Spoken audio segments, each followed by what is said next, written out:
Close your eyes and let the heavy curtains of the present world fall away, leaving you in a quiet, dimly lit space where the only sound is the rhythmic scratching of a quill against rough parchment and the soft, steady breathing of a sleeping hound near the hearth. The air here smells of beeswax candles, dried herbs, and the damp, cool stone of a castle tower that has stood for centuries.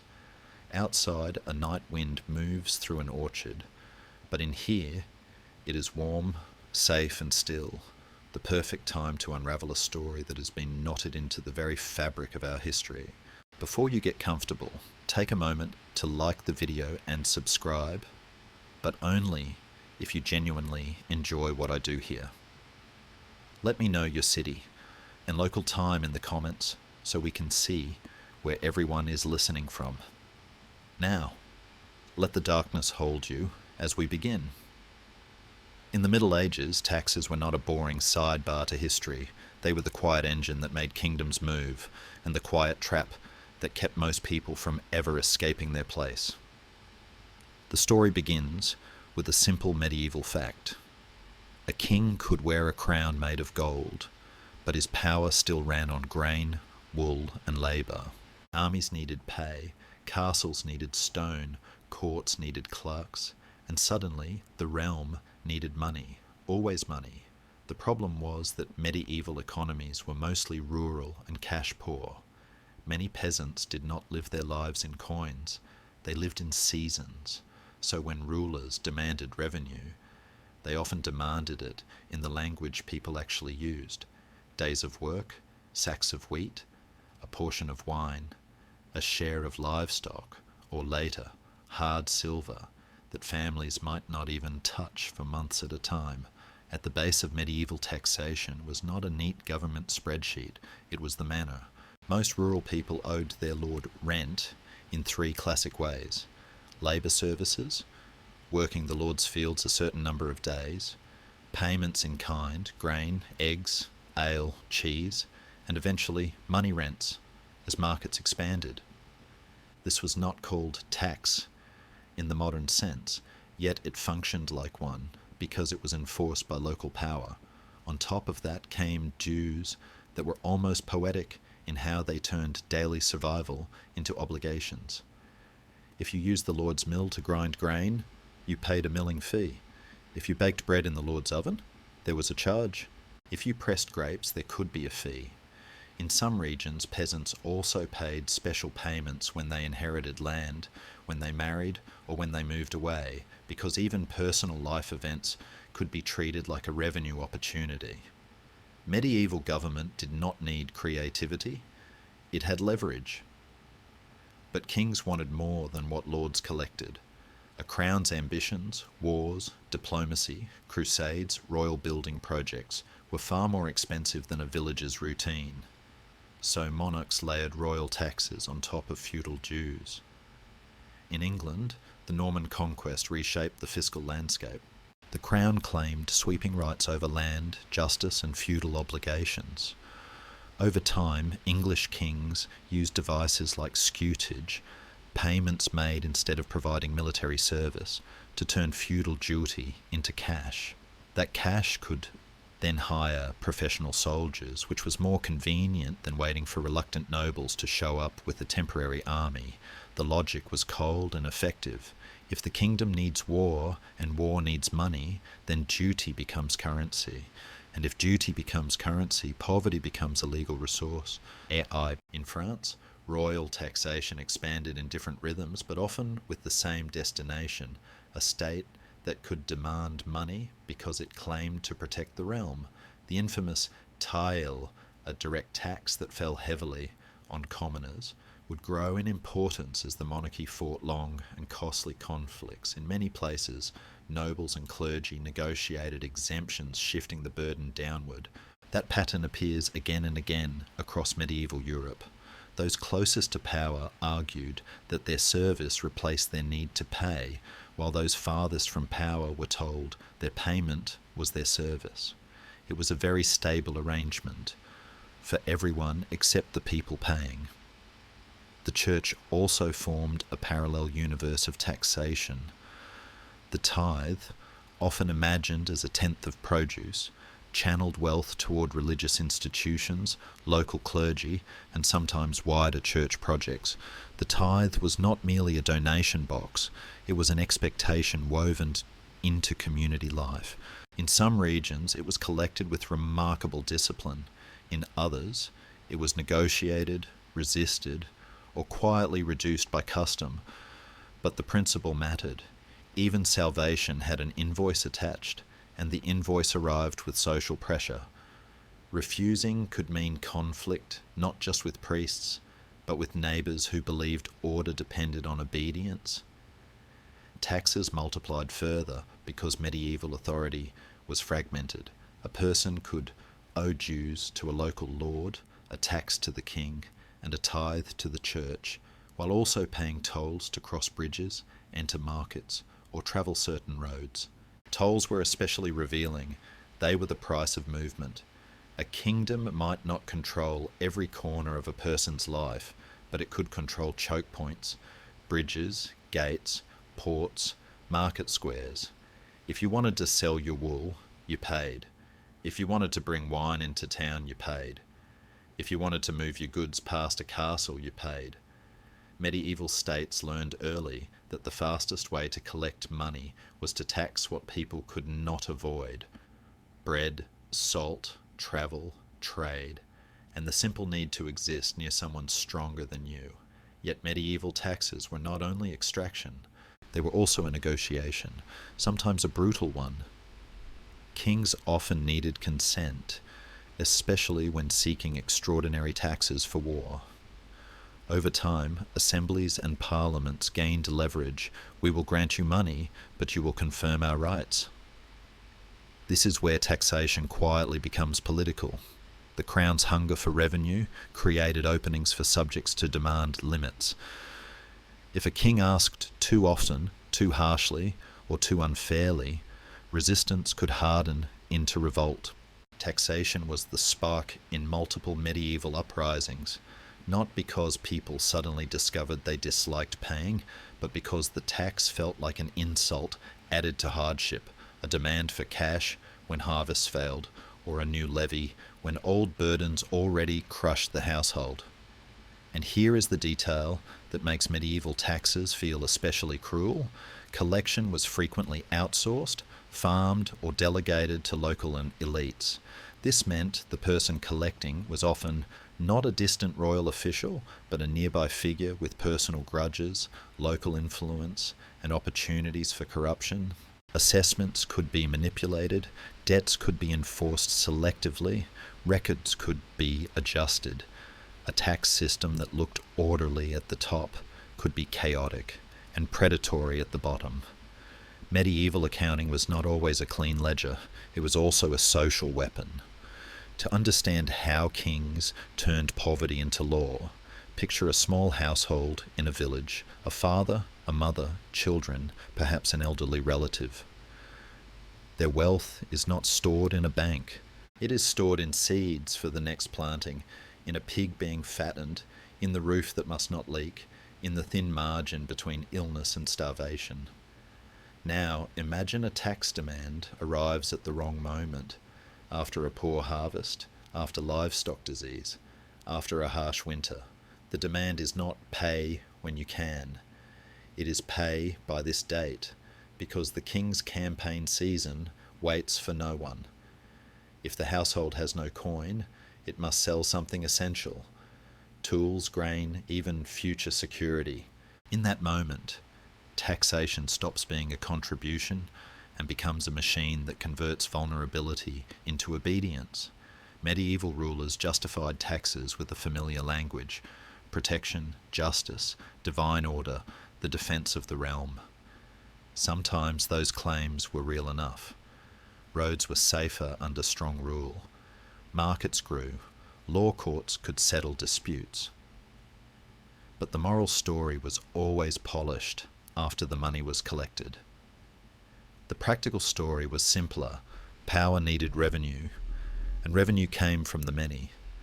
The poor were not taxed because they were rich. They were taxed because they were reachable. They could not move away easily, they could not bargain as equals, they could not hire lawyers, and most importantly, they could not refuse without consequences. Poverty in medieval governance was not just a condition, it was a guarantee of compliance. Still, this story is not only despair.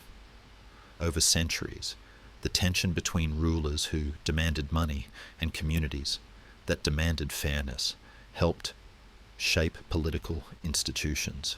The arguments people made about consent, custom, rights, limits did not begin in modern times. They were sharpened each time a new levy was announced. Each tax, in a strange way, forced medieval society to ask, who has the right to take and under what rules?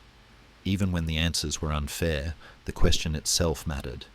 So when one hears the phrase medieval taxes, it is tempting to imagine dusty records and dull numbers. But in truth, medieval taxation was intimate. It touched bread, marriages, inheritances, movement, and survival. It was the crown's hand reaching into the smallest lives, not always to destroy them, but always to claim something from them. And if there is a final irony to drift to sleep with, it is this. Medieval kings did not invent poverty, but they learned with impressive consistency how to make poverty pay. Now, as the embers in our imagined hearth glow a deeper red, we settle into the rhythm of this reality. Historians still argue whether the medieval peasant viewed these payments as pure theft or as a grudgingly accepted social contract, a heavy insurance premium paid to the man in the big stone house to keep the wolves and Vikings away. Regardless of the philosophy, the physical reality was undeniable. It is heavy, isn't it? The thought of owing something before you have even woken up. But let us not look at the king just yet. He is too far away, a speck of gold on the horizon. Let us look instead at the ground, at the muddy boots of the villager, and the very first trap laid for him, not by a distant monarch, but by the neighbour who owned the stream. Walk with me now down the beaten dirt path that leads away from the village huts, past the strip fields where the wheat stands tall and golden in the late afternoon sun, and toward the river. You can hear it before you see it, the low, rhythmic thrumming of the water wheel, a heavy, wooden heartbeat that drives the life of the valley. This is the Lord's mill, and to the medieval peasant, it was a building made of equal parts necessity and resentment. In the quiet logic of the manor, growing the grain was only half the battle. To eat, you had to turn hard kernels into soft flour, and that transformation was owned entirely by the Lord. This system was known as banalites, the banalities, a word that sounds boring to modern ears like a dull meeting, but to a medieval family it meant a monopoly that strangled their daily choices. You could not simply grind your grain at home with two handstones known as querns, even though your ancestors had done so for 1,000 years. That was illegal. To use a hand mill was to steal from the Lord's investment, so you loaded your heavy sacks onto a cart or your own aching back and walked them to the mill, where the miller waited. He was often the most unpopular man in the village, a figure of folklore and suspicion, standing there, with flour in his beard and calculation in his eyes. The transaction here was simple but painful, the multure. This was the toll for grinding, usually 1/16 or 1/20 of your grain, taken right from the sack before it was ground. It sounds small, perhaps, like a tip, but imagine working an entire season, ploughing in the mud, praying for rain, guarding against crows, harvesting with a sickle until your hands bled, only to watch a man who did none of that dip his bowl into your sack and take the best portion for the big house on the hill. The air inside the mill is thick with white dust, coating your eyelashes and drying your throat, a sensory reminder that the Lord is in the very air you breathe. The stones rumble together, a sound like distant thunder trapped in a box, grinding the harvest into the powder that becomes bread. There is a deep historical irony here that historians still debate. Some economic historians argue that these mills were actually a benefit, a massive capital investment that a peasant could never afford, a piece of advanced technology that saved hours of back-breaking labour at a hand mill. From this view, the tax was just a fee for a service, like paying for a bus ticket instead of walking. But to the peasant, it rarely felt like a convenience. It felt like a trap. If the miller's weights were false, or if he mixed sand and chalk into the flour to bulk it up, a common accusation in village gossip, you had nowhere else to go. You could not take your business to the competitor down the river because there was no competitor. The Lord owned the river, the wind, and the right to hunger. There is a dark humour in the old medieval jokes about millers, who were said to have golden thumbs because they always seemed to press down on the scale just so. It was the kind of joke you whispered, laughing softly so you wouldn't cry, because the flour he stole was the bread your children wouldn't eat, and the taxation of daily life did not stop at the riverbank. Once you had your flour, you carried it back to the village, but you could not simply stoke a fire in your own hearth to bake it. In many manners, the oven right was just as strictly enforced as the milling right.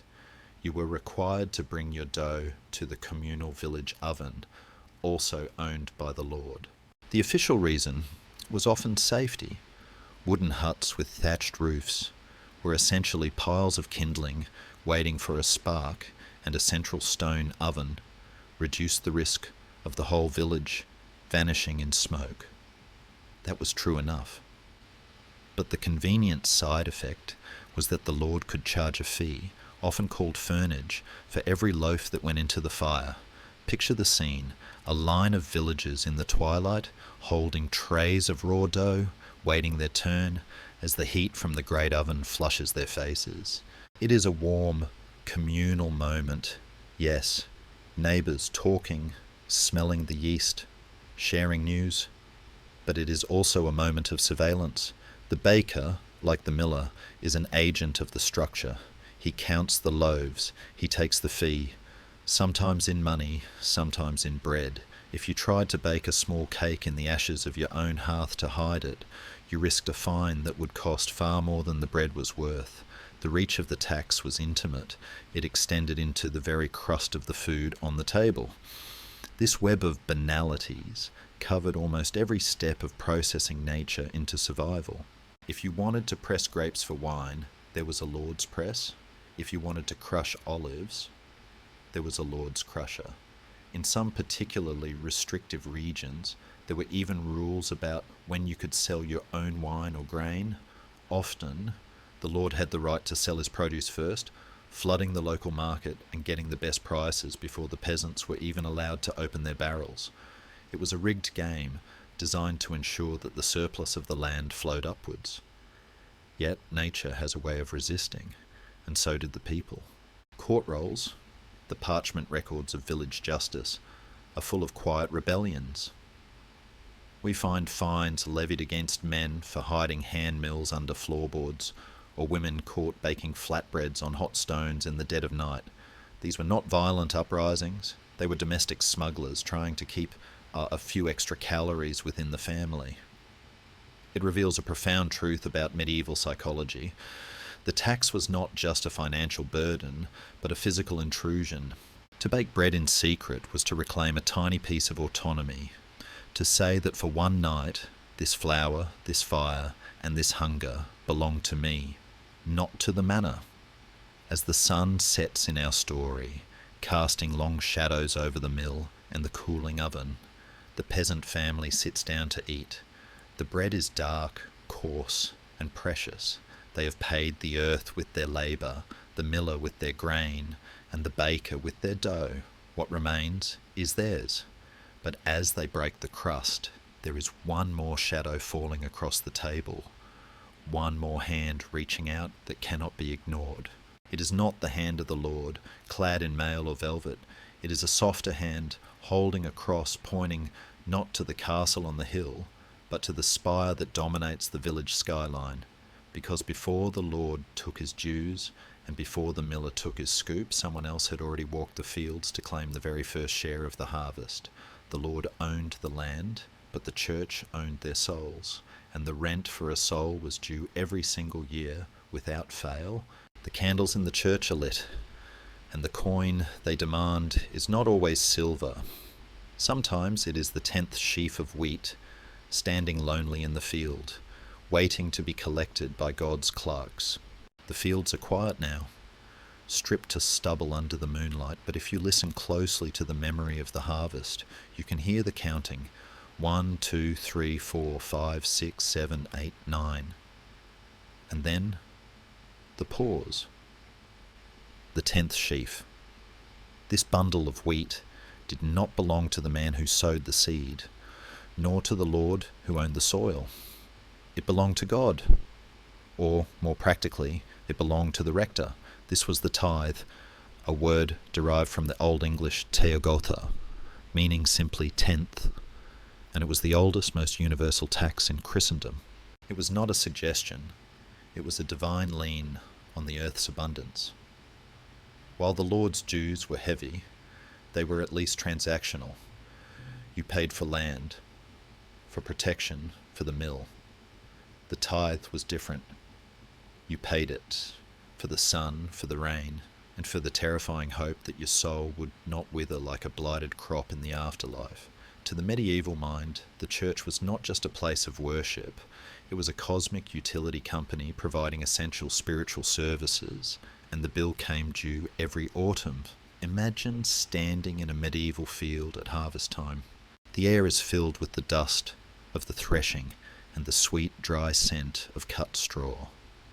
The reapers have done their work, binding the grain into stooks, little pyramids of sheaves standing in rows. Walking among them is not a tax collector in the modern sense, but a representative of the church, perhaps a vicar or a tithe proctor, carrying a staff. He walks down the rows, tapping every 10th bundle.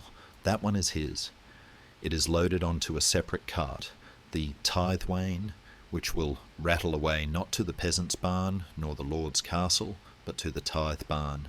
If you have ever visited the English or French countryside and seen a massive cathedral-like barn with soaring timber rafters and stone walls thick enough to withstand a siege, you were likely looking at a storage vault for God's taxes.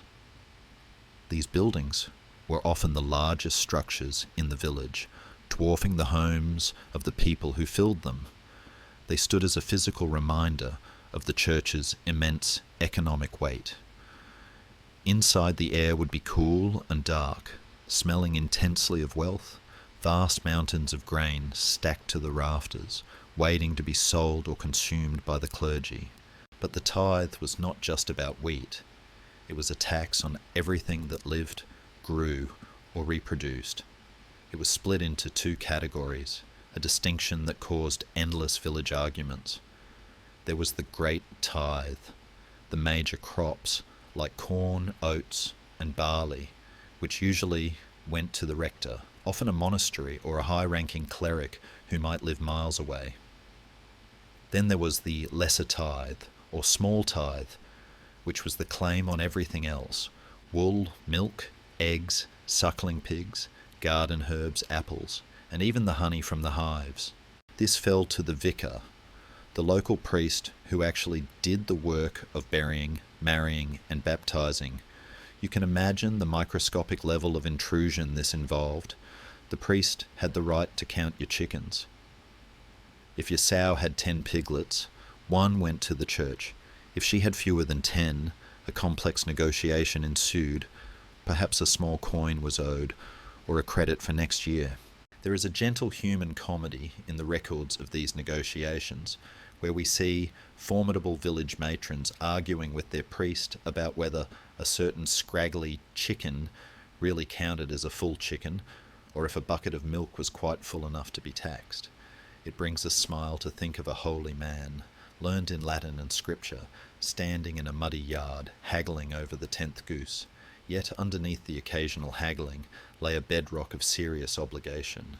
Historians still debate how much of this wealth actually trickled back down to the poor. The theoretical division of the tithe was a beautiful ideal, one part for the bishop, one for the clergy's upkeep, one for the maintenance of the church building, and one part specifically for the poor. It sounds like a perfect social safety net. In reality, records suggest that as the Middle Ages wore on, the poor's share was often the first to vanish, absorbed by the expanding needs of wealthy monasteries or distant prelates who treated these parish revenues as personal income. For the peasant, this added a sting of injustice to the burden. They were paying for a safety net that had been pulled up to the second floor. The enforcement of the tithe was where the spiritual and the financial truly merged. If you refused to pay the Lord's tax, he might seize your cow or put you in the stocks, a physical punishment. But if you refused the tithe, the church had a weapon far more terrifying: excommunication. To be excommunicated was to be socially and spiritually deleted. You could not take communion. Your neighbours were forbidden to speak to you, and if you died, you could not be buried in consecrated ground. Your body would be thrown into a ditch like a dead dog. It was a heavy hammer to swing over a sack of barley, but it was used. Medieval court records are sprinkled with cases of tithe disputes, where stubborn farmers tried to conceal the true size of their harvest, hiding the best sheaves in the middle of the stack, or smuggling wool out at night. The church responded with warnings read from the pulpit, cursing those who withheld God's due. Imagine sitting in Sunday Mass, exhausted from the week's labour, and hearing the priest, the man who knows your confessions, publicly announce that anyone hiding grain is stealing from heaven itself. It was psychological taxation, levying guilt as effectively as gold. This system created a unique landscape of power. The church was not just a moral authority, it was a major shareholder in the agrarian economy. In some valleys, the church was a richer landlord than the baron. This wealth allowed for the construction of the breathtaking cathedrals that still dot Europe, structures built, in no small part, on the accumulated tenths of millions of peasant harvests. Every stained glass window and soaring arch had a direct lineage to a muddy field where a peasant stood watching his grain cart roll away. But as the centuries turned, this immense accumulation of wealth by the church began to irritate another power player who was watching from the sidelines with growing envy: the king. The monarchs saw the efficiency of the church's collection. He saw the Lord's detailed control of the mill and the oven, and he realized that his own knowledge of his kingdom was dangerously vague. He was a king of legends and banners, but he did not actually know how many pigs were in the village of Oakhurst, or how many hides of land were ploughed in the valley of the Trent. He realized that you cannot tax what you cannot count. To turn his kingdom into a machine of revenue, he needed data. He needed to stop being a mythical figurehead and become a terrifying accountant. And so in the wet and windy autumn of 1085, in England, a plan was hatched that would change the history of taxation forever. It would not be a tax of harvest or habit, but a tax of information, a survey so complete, so intrusive, and so final that the terrified people compared it to the Last Judgment. They called it Domesday. The year is 1085, and the season is deep winter. The scene is the great stone hall of Gloucester, where the air is heavy with the smoke of roasting meat and the murmur of anxious men. King William, the Conqueror, sits at the head of the table. He is no longer the lithe warrior who stormed the beaches of Hastings 20 years prior. He has grown corpulent, stern, and arguably more avaricious.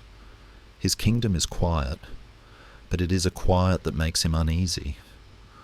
He looks out at his realm and sees a fog. He knows he owns England, but he does not know what England is. He does not know how much gold is hiding in the valleys, how many eels are trapped in the fens, or how many hides of land are truly under the plough. The Viking threat is looming again across the North Sea, and defence requires silver, vast amounts of it. In this candlelit council, William has what the Anglo-Saxon chronicle calls very deep speech with his advisors. From this conversation emerges a command that will send a shiver down the spine of every person in the kingdom, from the mightiest baron to the lowliest pig farmer. The king wants a list. He wants to know everything. In the spring of 1086, the king's commissioners rode out. They were not local men, they were legates, strangers with cold eyes and sharp quills, sent into the shires to conduct an inquest unlike anything the medieval world had ever seen.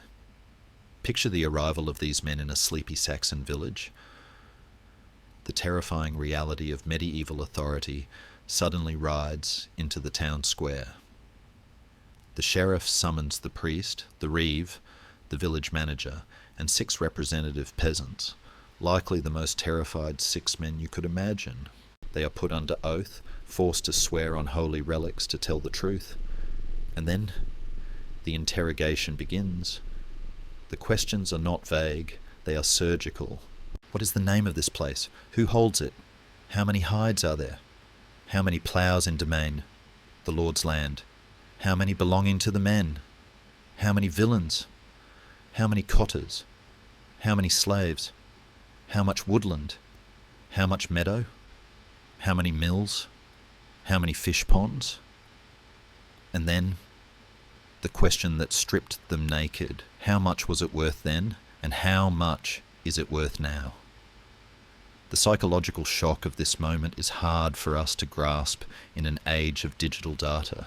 To these villagers, their wealth was not a number. It was a story, a tradition, a complex web of rites and customs held in memory. To have it written down was to trap it, to freeze it, and ultimately to tax it. The Anglo-Saxon chronicler, writing with a mixture of awe and bitterness, noted that so very narrowly did he have it investigated that there was no single hide, nor a yard of land, nor indeed one ox, nor one cow, nor one pig was there left out, and not put down in his record. There is a dark, dry humour in that observation. The idea of the great King of England caring about a single pig in a muddy sty in Yorkshire. It seemed beneath the dignity of a crown, yet it was the very essence of the new royal power. Nothing was too small to be monetised. The result of this massive audit was the Domesday Book. The locals did not call it that out of affection. They called it Domesday because, like the biblical day of judgment, its decisions were final and unalterable. You could not appeal the book. If the book said you owed tax on 3 hides of land, you owed it, even if the river had washed one away last winter. The book created a new reality, a paper reality that superseded the physical world. Historians still debate the primary purpose of Domesday. Was it purely a tax list to maximise the geld, the land tax? Was it a feudal register to clarify who owned what after decades of chaotic conquest? Or was it a way for William to simply humiliate his subjects by proving he could count every spoon they owned? The answer is likely all of the above. It was a tool of total dominance. The king could now sit in Winchester, open a volume and see his kingdom laid out in neat columns of red and black ink. He could see that in a certain village there was a broken mill that paid nothing, or a beehive that paid in honey. He had turned the chaos of nature into a spreadsheet of assets. This was the birth of the administrative state, and it changed the relationship between the ruler and the ruled. Before Domesday, a tax might feel like a temporary demand, a rough estimate demanded by a passing lord. After Domesday, taxation was a system. It was written. It was permanent. The geld could be levied with terrifying precision. The scribes who compiled the book worked with such speed and uniformity that handwriting experts believe one single person might have proofread the entire great Domesday manuscript, a master bureaucrat obsessively checking the math of a nation. It is a chilling image. One man in a room tallying the lives of millions, converting sweat and soil into a predictable revenue stream. Yet, as the ink dried and the great book was bound in leather and iron, a problem remained. Domesday was excellent for taxing land and peasants. It counted the sheep and the ploughs perfectly. But medieval power was not just about ploughs. It was about swords. The feudal system was built on a promise. The king gave land to nobles, and in return the nobles gave the king knights for war. This was knight service. If the king called, you rode to war for 40 days at your own expense. It was a barter system of blood for dirt. But as the 12th century approached, kings began to realise that barter is inefficient. 40 days is a short time to fight a war, especially if you are campaigning across the Channel in France. And frankly, many knights were better at farming or drinking than they were at fighting. A reluctant knight who wants to go home to his harvest is a liability on a battlefield. King Henry II, William's great-grandson, looked at this clumsy system of military service and saw an opportunity for another financial alchemy. He didn't want a clumsy feudal levy. He wanted a professional army he could control. And he knew that the barons sitting comfortably in their castles were getting tired of riding out every time the king had a border dispute. So, a new idea began to whisper through the exchequer, a concept that would sever the ancient link between land and personal service. What if, instead of asking the baron to bring his sword, the king simply asked him to open his purse? What if the obligation to bleed could be commuted into an obligation to pay? It was a revolutionary thought. It would turn the feudal bond into a transaction, and it would give the king the most dangerous thing of all, an army that was loyal only to the paymaster. The sun sets on the era of the Domesday Survey, where the land was counted. The moon rises on a new era, where the duty of the sword is weighed on a scale. The scribes put away the great book of land and reach for a new ledger, one that will calculate the price of a knight's absence. They called it scutage, or shield money, and it was about to turn the honour of war into a line item on a bill. Listen now to the sound of a castle hall in a time of peace. It is not the clang of a blacksmith's hammer straightening a dented breastplate, nor the sharp hiss of a whetstone on a sword edge. It is a softer, more rhythmic sound, the clinking of coins being counted into a leather pouch. The year is moving into the mid-12th century, and the atmosphere of the knighthood is shifting. For generations the deal had been simple. The king gave you land, and you gave the king your blood. You were a warrior first, and a landlord second. But as the decades rolled on, the men holding the land began to look at their rusty hauberks with a growing sense of fatigue. War was dangerous, dirty, and incredibly inconvenient. It meant leaving your harvest unsupervised, your disputes unresolved, and your comfortable bed for a muddy tent in a rainy province of France. The feudal obligation required 40 days of service, just enough time to march to a war, catch dysentery, and march home again. It was a system built for skirmishes, not for the empire-building ambitions of a dynamo like King Henry II. Henry ruled a domain that stretched from the rainy Scottish borders to the sun-baked Pyrenees. He could not run an empire with part-time soldiers who checked their sundials to see if their 40 days were up. He needed professionals. And so, the concept of scutage, from the Latin scutum, meaning shield, began to dominate the royal mind. It was a brilliant, cynical innovation. The king essentially said to his barons, "You do not wish to fight?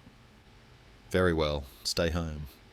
Hawk, hunt, manage your manor, but send me the money it would cost to hire a man who does want to fight." Suddenly, military service was no longer a duty of the body. It was a line item in a ledger. The knight could hang up his shield and open his purse. For the nobility, this was often a relief. There is a relatable humanity in this choice. Imagine a middle-aged baron his knees aching when it rains, looking at a summons to campaign in the boggy marshes of Wales, the option to pay a shield tax of 2 marks to stay by his own fire with a cup of wine must have felt less like a penalty and more like buying a luxury subscription to safety. But for the king, scutage was a superpower. Money did not get tired. Money did not have a 40-day expiration date. With the silver collected from 100 reluctant knights, the king could hire a company of mercenaries, hard-bitten professionals from Flanders or Brabant who fought for pay, not honour. These men, often called routiers, were terrifyingly effective. They did not care about the harvest season or the feudal niceties. They cared about the coin. The word soldier itself comes from the Latin solidus, a gold coin. Scutage was the alchemy that turned feudal loyalty into professional violence. This shift changed the texture of the kingdom. The royal exchequer, the office of accounts, became the new battlefield. Picture a room where the great officials sat around a table covered in a checkered cloth. The origin of the word exchequer, moving counters like chess pieces. They were playing a game of extraction. The sheriff would arrive from the shire, not with a retinue of armed men, but with bags of silver pennies. The clerks would weigh them, test their purity, and mark the tallies. It was a quiet bureaucratic war. The atmosphere was one of intense, hushed calculation. The pipe rolls, the great scrolls of sheepskin where these payments were recorded, began to grow longer and heavier, rolling up the wealth of the nation year by year. However, historians have long debated the social cost of this transition. Some argue that scutage began the demilitarization of the aristocracy, turning fierce warrior lords into mere country gentlemen who managed rents rather than regiments. Others argue it was a necessary evolution for a state that needed stability over heroism. But there was a darker side to this efficiency. Because scutage was so profitable, kings began to treat it not as a substitute for war, but as a tax simply called war. A king could announce a campaign that never really happened, just to collect the shield money. King John, a monarch whose reputation for greed is well earned, levied scutage 11 times in 16 years. He turned a military emergency measure into a regular annual revenue stream. The barons began to realize the trap. They were paying for wars that were not being fought, or worse, wars that were being lost. The price of peace was becoming indistinguishable from the price of tyranny. This tension is what eventually helped break the dam of royal power. When the barons finally cornered King John at Runnymede to sign the Magna Carta, one of their key demands was about this very tax. They insisted that no scutage is to be levied, save by the common council of our kingdom. It was a thunderous statement. You cannot simply charge us for a war just because you need cash. The origin of our modern idea of no taxation without representation lies partly in this medieval argument over whether a knight should have to pay to leave his sword on the wall. But let us drift away from the angry barons and the scratching quills of the exchequer. Let us follow the money itself. Where did the barons get the silver to pay the shield tax? They did not dig it from the ground. They squeezed it from the land. And in England, and increasingly across Europe, the land was producing something more valuable than grain. It was producing white gold. The hills were dotted with thousands of slow-moving, fluffy clouds. Sheep. The medieval economy was undergoing a transformation driven by the insatiable demand for wool. The warm cloaks of Italy, the fine tapestries of Flanders, the tunics of Paris, they all started on the back of a sheep in a windy pasture in the Cotswolds or the Yorkshire Dales. The king, sitting in his counting house, looked at the scutage piling up, but he also looked out the window at the long trains of pack horses carrying wool bales to the coast. He saw the ships waiting in the harbours, their holds deep and empty, waiting to be filled with fleeces. He realised he had been taxing the wrong things. Scutage was a tax on a person's status, but wool was a tax on the world's desire. If he could place his hand between the sheep's back and the weaver's loom, he could tap into a river of gold that would never run dry. The age of feudal dues was ending. The age of the customs house was beginning. The wind shifts now, carrying the salty tang of the sea. We leave the castle hall and float toward the bustling ports, where the cries of gulls mix with the shouting of merchants. The air smells of tar, wet rope, and the lanolin scent of raw wool. There is a new building standing on the quay, not a church, not a castle, but a toll station. A barrier has been erected, and a royal official stands with a seal in his hand. He is waiting for the fleece. The king has discovered that while knights might grumble about paying to stay home, merchants will pay almost anything to move their goods. This is the dawn of the great custom, and it is about to turn the humble sheep into the true financing arm of the medieval state. Stand now on the wooden planks of a medieval wharf, where the air is thick with the cries of gulls and the creaking of heavy timber. The mist is lifting off the water, revealing a forest of masts swaying gently in the harbour. Ships from Genoa, Flanders, Hamburg and Bordeaux. But the true power here is not the ships, it is the cargo. Piled high on the dockside, smelling of lanolin and damp earth, are hundreds of massive burlap sacks. This is wool. To the modern mind, wool is just a material for a winter sweater. To the medieval mind, it was the golden fleece. It was the oil of the Middle Ages, the single most critical commodity in the international economy. England was the Saudi Arabia of wool. Its cool, damp climate produced fleeces of unrivaled thickness and quality, and the great weaving cities of Flanders and Italy were desperate for it. A king looking at these sacks did not see sweaters. He saw a river of silver flowing out of his kingdom, and he realized he had been letting it flow for free. It was King Edward I, the tall, ruthless monarch, known as Longshanks, who fully closed the trap. In 1275, he enacted what became known as the Great and Ancient Custom. The name sounds dignified, but the mechanism was pure brute force. The Crown designated specific ports as staple towns. If you wanted to export wool, you could not just load a boat in a quiet cove under the moonlight. You had to bring your goods to the official weighhouse. Here, we encounter a piece of technology that became a symbol of royal power, the tron. This was a massive weighing beam, officially calibrated and guarded like a crown jewel. Every sack of wool, standardised at exactly 364 pounds, had to be hoisted onto the tron. The king's official, the tronager, would watch the beam balance. He would then collect the tax, half a mark, about 6 shillings and 8 pence, for every sack. Once paid, the sack was stamped with the cocket, a wax seal that served as the receipt. No cocket, no voyage. If you were caught smuggling wool without the seal, you lost the wool, the ship, and quite possibly your freedom. This was a stroke of administrative genius.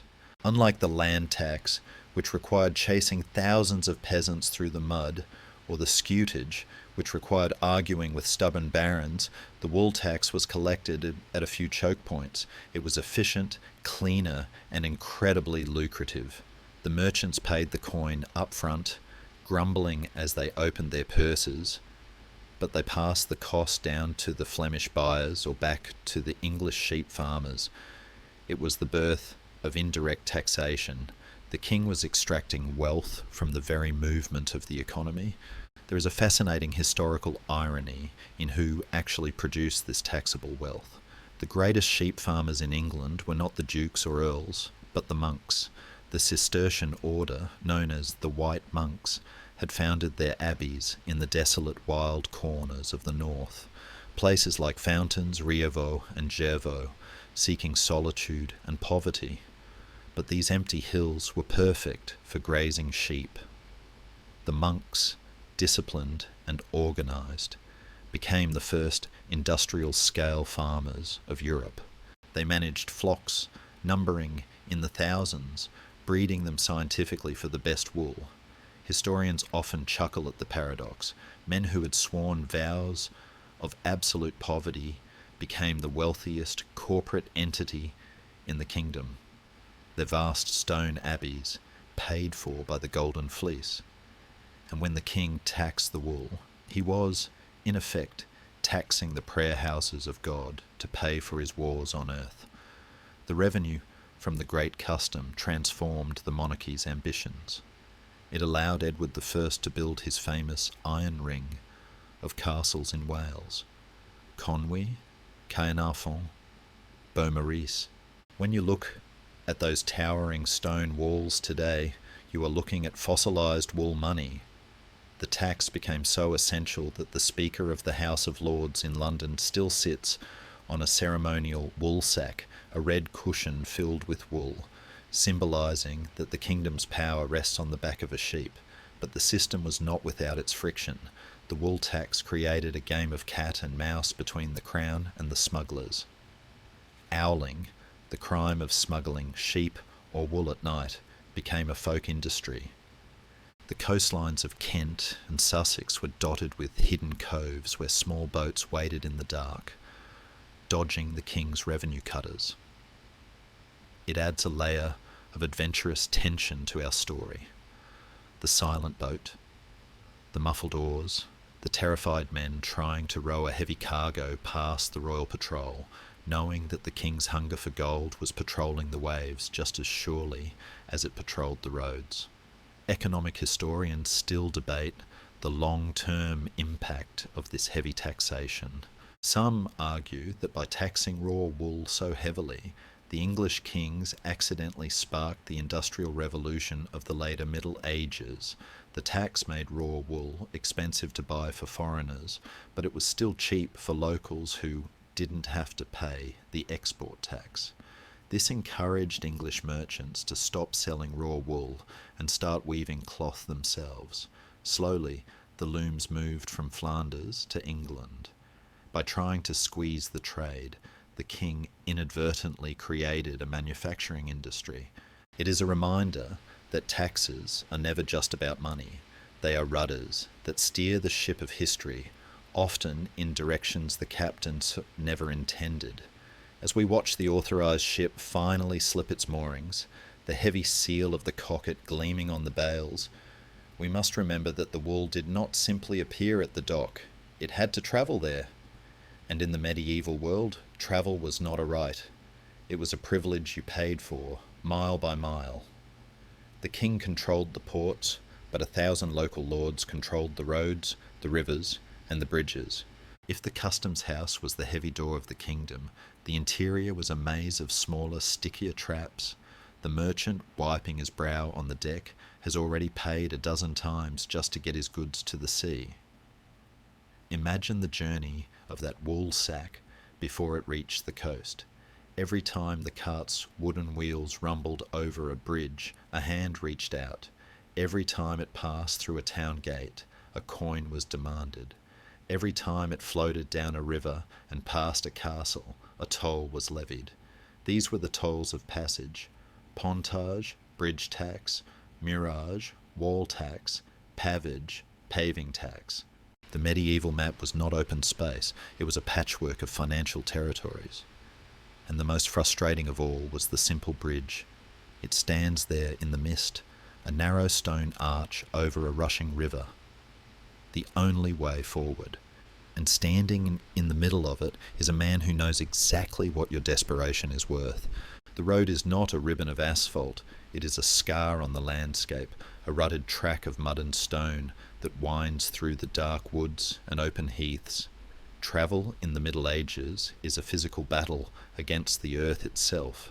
The wheels of the merchant's cart groan under the weight of the goods, perhaps salted fish, barrels of wine, or bundles of cloth, and the oxen have their heads low, steaming in the damp air. But the greatest obstacle is not the mud, nor the fallen tree, nor even the fear of outlaws lurking in the shadows. It is the man standing at the choke point. We have arrived at the bridge. It is a narrow stone arching, humpbacked and slick with moss, crossing a swollen river that cuts the valley in two. There is no way around it. To ford the river is to risk losing the cart. To swim is to risk drowning.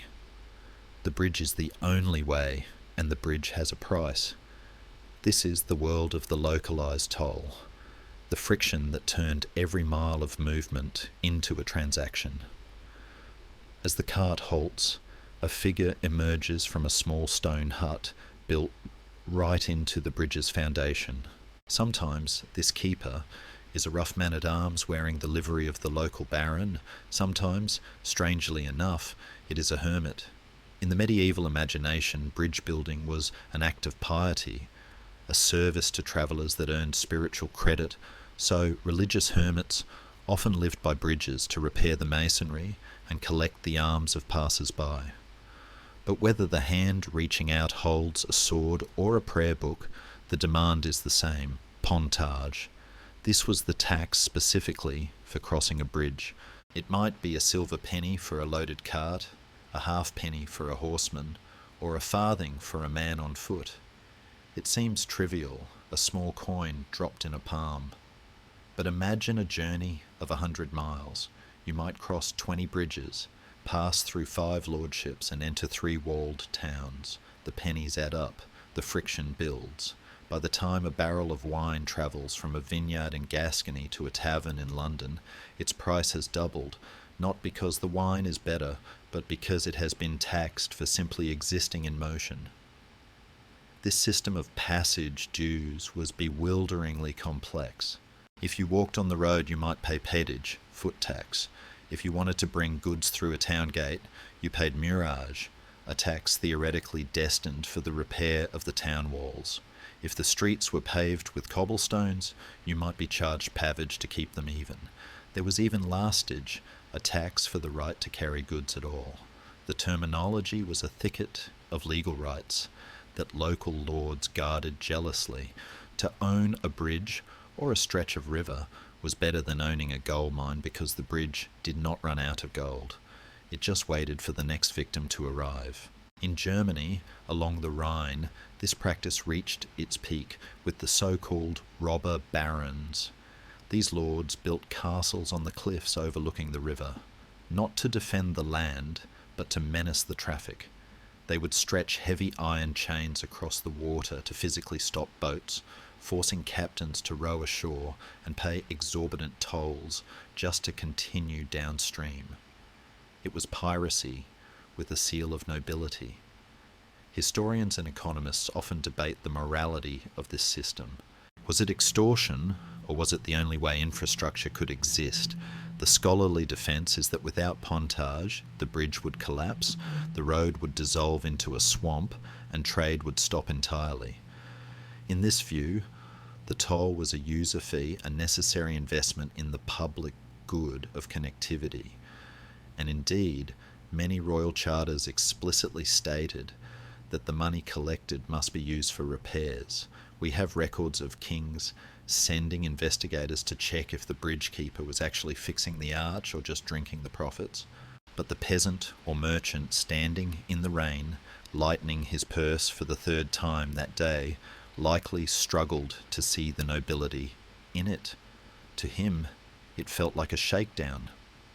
The road was bad, the bridge was slippery, and yet the hand was always out. There is a visceral frustration here that transcends time. It is the feeling of being trapped by geography. The local lord knew you had no choice. If you refused to pay the toll at the bridge, you couldn't turn back, because you had already paid a toll to enter the lord's land in the first place. You were captured by the grid. This reality gave rise to one of the most cherished privileges a medieval town could earn: the freedom. If a king granted a city a charter that exempted its citizens from tolls throughout the realm, it was like winning the lottery. A merchant from London or Winchester who held this right could breeze past the bridge keeper, waving his parchment, while others waited and paid. It created a two-tier world of movement, the free, who glided through the kingdom, and the bound, who paid for every step.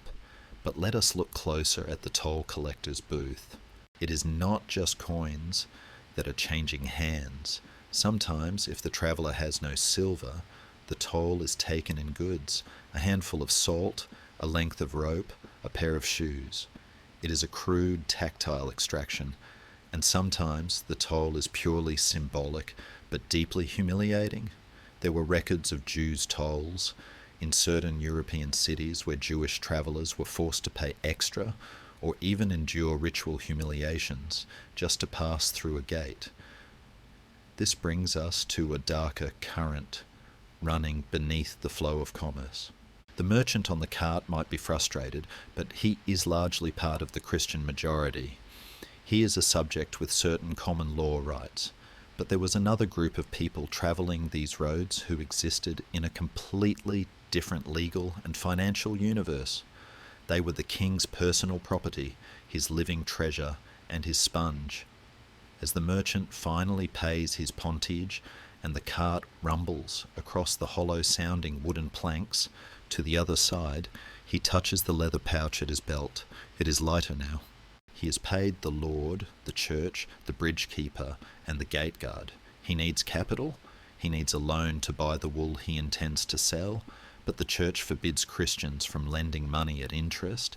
It is the sin of usury, a crime against nature, because money cannot breed. Yet the economy needs credit to function. So the merchant turns his cart toward the Jewish quarter of the next town. He goes there because the king has allowed a specific exception, a financial airlock where the rules of God are suspended for the needs of the crown. The sun dips below the horizon, and the town gates are shutting. The shadows lengthen in the narrow winding streets of the Jewry. Here, a story of profound tragedy and cold calculation is unfolding.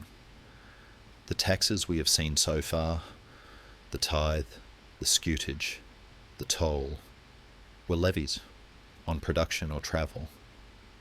But now we encounter a tax on existence itself. We are about to meet the people who were allowed to prosper only so they could be squeezed, the people who served as the indirect tax collectors for a society that despised them.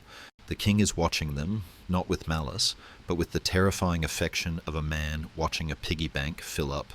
We enter now into a street that feels different from the rest of the medieval town. The houses here are built of sturdy stone, not timber, and the windows are high and narrow, designed for security rather than the view. This is the Jewry, the Jewish quarter. It is a place of deep contradiction. It is a centre of literacy, family, and ancient faith, but it is also a place that exists under a terrifying legal shadow. To understand medieval taxation in its most cynical form, we must look at the status of the Jewish community. In England and much of France, the Jews were legally defined as servi camerae regis, serfs of the royal chamber. This was a peculiar and dangerous distinction. They were not citizens. They were the personal property of the king. They answered to no local lord, no bishop, and no mayor. They belonged, body and goods, to the crown. And the crown, in its infinite hunger, had found a way to turn this ownership into a steady stream of gold. The mechanism relied on the sin of usury. The church had strictly forbidden Christians from lending money at interest, citing the biblical injunction that one should not profit from a brother's need. Yet, a growing economy needs credit. A knight needs armour before he has the plunder. A merchant needs wool before he has the sail. An abbot needs stone before the cathedral is finished. Who could bridge this gap? The Jewish community, barred from the guilds, forbidden from owning land, and excluded from most trades, was pushed into this perilous niche. They were allowed to lend, and so the archae, great iron-bound chests, were set up in major towns to hold the stara, the loan contracts written in Latin and Hebrew. These chests had 3 keys. one for the Jewish lenders, one for the Christian officials, and one for the king's scribe. Nothing happened without the king knowing. Here is the dark genius of the royal sponge metaphor, a term historians often use to describe this dynamic. The king allowed the Jewish lenders to accumulate wealth through interest, wealth that was drawn from the Christian population, from the minor barons, the knights, and the clergy. The Jews absorbed the liquid capital of the realm like a sponge absorbs water, and when the king's treasury was low, he did not need to tax his angry barons or his starving peasants. He simply squeezed the sponge. He levied a tallage, an arbitrary tax, on the Jewish community. To pay it, the lenders were forced to call in their debts from the Christians. The anger of the debtors was then directed at the Jewish agent on the doorstep, not the king in the palace. The monarch got the money, and the minority got the blame. It was a perfect tragic circuit of extraction. The scale of this taxation was breathtaking.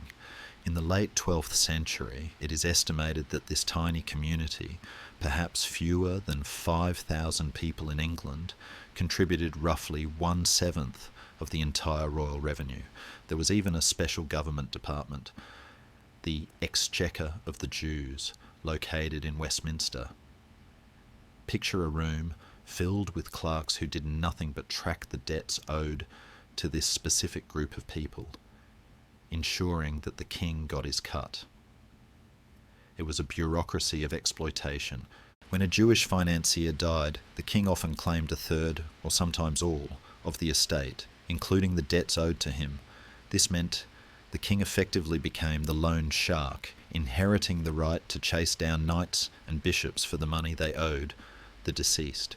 It was an awkward position for a Christian prince, but the gold was usually enough to soothe the royal conscience.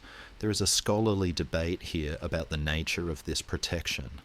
On paper, the king was the defender of the Jews. He granted them charters, built castles where they could flee during riots, and punish those who harmed them. But this protection was like the fence around a flock of sheep. It was there to keep the wolves out, but primarily to keep the assets in until shearing time. The relationship was purely utilitarian. When the Bristol tallage was levied by King John in 1210, the chroniclers tell a gruesome story of the king demanding 10,000 marks from the community. When a wealthy man in Bristol refused to pay, the king ordered one of his teeth to be pulled out every day until he paid. 7 teeth and 7 days later, the money was sent. It is a brutal anecdote, perhaps exaggerated by time, but it captures the terrifying vulnerability of being a royal chattel. You were safe only as long as you were soluble. The tragedy of this system is that it was self-defeating. A sponge cannot be squeezed forever. As the 13th century wore on, the Jewish community was drained. The kings had taken too much. At the same time, Italian banking houses, the Lombards and Cahorsins, began to find clever theological loopholes to lend money without technically calling it usury, often by disguising interest as late fees or exchange rates. The king no longer needed his specialised sponge. The asset had depreciated, and so the protection was withdrawn. In 1290, King Edward I, the same man who taxed the wool, issued the Edict of Expulsion. The entire Jewish population was ordered to leave England.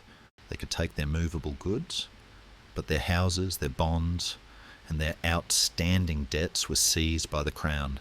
It was the final total tax, 100% confiscation. The engine of credit was dismantled, and the people who had kept the kingdom's economy afloat were cast into the sea of history, leaving behind only the stone houses and the silent chests. As the ships carrying the exiles fade into the grey mist of the Channel, a silence falls over the bustling markets they left behind. The king has his windfall, a sudden injection of seized wealth, but he has killed the golden goose. He needs a new source of revenue, one that is not limited to a small minority, but one that can tap into the veins of every single person in Christendom. And as it often does in the Middle Ages, the answer comes from the east. A wind is blowing from the Holy Land, carrying news of disaster. Jerusalem has fallen. The Saracen general Saladin has captured the true cross. The shock rocks Europe like an earthquake. The Pope calls for a crusade, a great armed pilgrimage to reclaim the holy city. But crusades are ruinously expensive. They require ships, horses, supplies for years, and wages for archers. The old feudal levies are not enough. The king cannot just ask for knights. He needs the wealth of the merchant, the miller, and the widow. And so, in the panic of 1188, a new idea is born. It is not a tax on land, like Domesday, or a tax on a specific group, like the tallage. It is a tax on income. For the first time, the king's officials will not just look at your fields, they will look at what you earned this year and what you keep in your chest. It is called the Saladin tithe. It sounds religious, a holy offering to fight the infidel, but in reality it is the grandfather of the modern income tax, and it is about to introduce the European population to a new and invasive concept, the sworn assessment of personal wealth. The heralds stand in the town squares blowing their trumpets to silence the crowd. They unfurl a parchment that bears the seals of both the king and the church. The decree is read, "Every person, cleric or lay, shall give 1/10 of his rents and movable goods for 1 year." A murmur goes through the crowd. 1/10 of everything? Not just the wheat in the field, but the silver in the strong box, the jewellery in the drawer, the tools in the workshop. Yes, and if you refuse? The decree continues with a threat that blends the spiritual and the physical. Those who pay will have their sins remitted. Those who refuse will be excommunicated and their goods taken by force. The logic of the crusade has given the state a key to unlock every private door. The Saladin tithe is a temporary emergency measure, they are told, just for this one crisis. But as we drift deeper into the story, we will learn the oldest lesson of government. There is nothing as permanent as a temporary tax. The church bells are tolling, not with the sweet high chime of a wedding, but with the slow leaden thud of mourning. It is 1187, and the news has travelled across the sea faster than a plague. Jerusalem has fallen, the Holy Cross, the very timber upon which Christ was believed to have suffered, is in the hands of the Sultan Saladin. In the cathedrals of Europe, men weep openly. The pulpits thunder with a single terrifying message: God is angry, and the Holy Land is lost. To redeem it, there must be a crusade, the Third Crusade. But this time, the kings of Europe, Henry II of England and Philip II of France, do not just ask for prayers, they ask for 1/10 of the world. This moment marks a seismic shift in the history of our wallets. Until now, taxes were mostly tied to land or specific feudal duties. You paid because you held a fief or because you crossed a bridge. But the Saladin tithe of 1188 was a terrifying innovation. It was a tax on movables and income. The king's reach was no longer limited to the soil. It now extended into your house, your chest, and your wardrobe. The decree was simple and sweeping. Each person will give in alms 1/10 of his revenues and movable goods for the taking of the land of Jerusalem. Note the word alms. It was a brilliant piece of branding. This was not framed as a tax. It was a charity drive with a sword behind it. If you took the cross and became a crusader, you were exempt, you paid with your blood. But if you stayed home, you paid with your silver. Imagine the day the assessors arrive in your town. These are not distant bureaucrats. They are a mixed jury of local men, a Templar knight, a hospitaller, a representative of the king, and the local priest. They set up a table in the churchyard. The process is invasive in a way that feels shockingly modern. They do not just count your acres. They ask, how much is your furniture worth? Your pile of wool? Your tools? Your debts owed to you? It is the first time the state has asked the question, what is your net worth? The atmosphere is tense. Neighbours are watching neighbours. The decree states that if a man is suspected of underreporting his wealth, of hiding his gold plate under the floorboards, or downplaying the value of his merchant stock, 4 sworn men from the parish will testify to the truth. If he is caught lying, the penalty is not a fine. It is the confiscation of everything. The Saladin tithe turned the village into a panopticon of mutual surveillance. You couldn't just lie to the king, you had to lie to the men who saw you bring in your harvest every day. There is a grim humour in how the chroniclers describe the collection. They note that while the people wept for Jerusalem on Sunday, they wept for their money on Monday. The sheer logistical challenge was immense. How do you value a cow versus a silver cup versus a stack of furs? The assessors had to make judgment calls on the spot, turning the chaotic reality of medieval possessions into a neat column of numbers. It was the birth of the ad valorem tax based on value, and the money poured in. It poured in such vast quantities that it terrified the chroniclers. The King of England raised an astronomical sum, perhaps £70,000 from the Christians and another 60,000 from the special tallage on the Jews we mentioned before. It was the largest single transfer of wealth the kingdom had ever seen. But here is where the story twists. Henry II, who commissioned the tax, died before he could even leave for the Holy Land. The money fell into the hands of his son, Richard the Lionheart. Richard was a man of war, not finance, and he viewed England not as a country, but as a bank account. He famously declared, "I would sell London itself if I could find a buyer."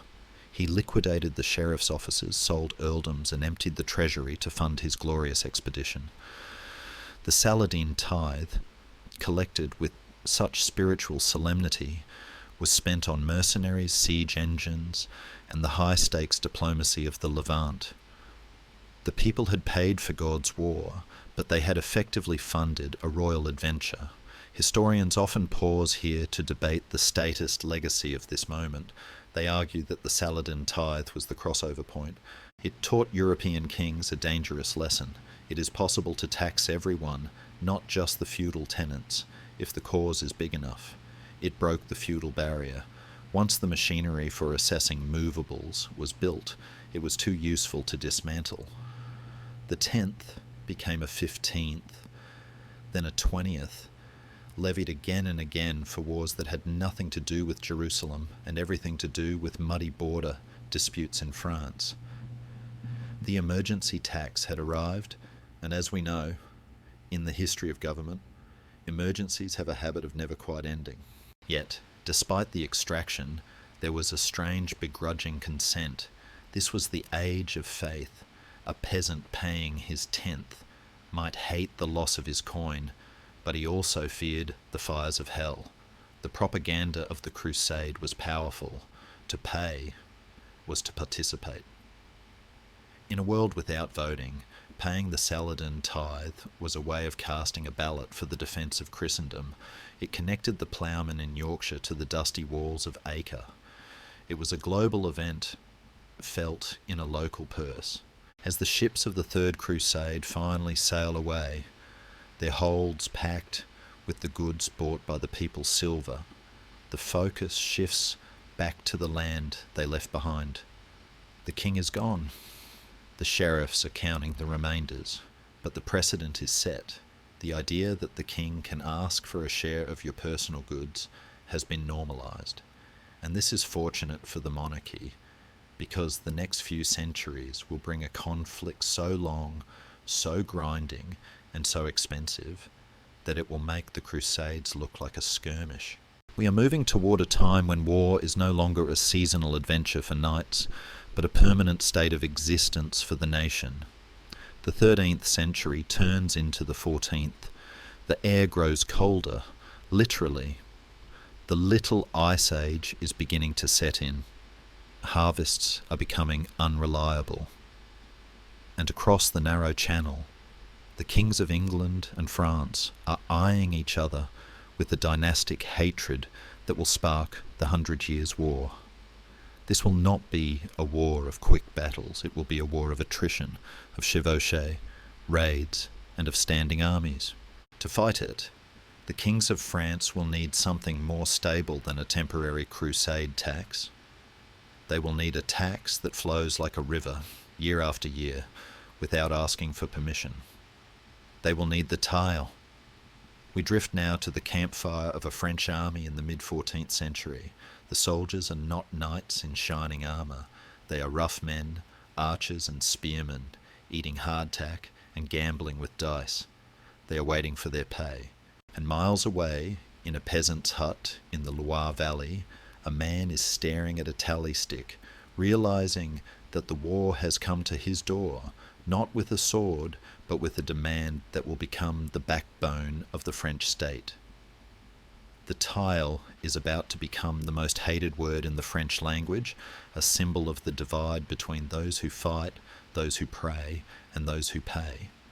The fire crackles, casting long shadows. The soldier throws the dice, a winning roll. He laughs, but the peasant cannot roll the dice. His number is already written down. The concept of fiscal privilege is about to harden into a wall of iron. In England, the Parliament is beginning to bargain. We will pay, but you must listen. In France, the Crown is taking a different path.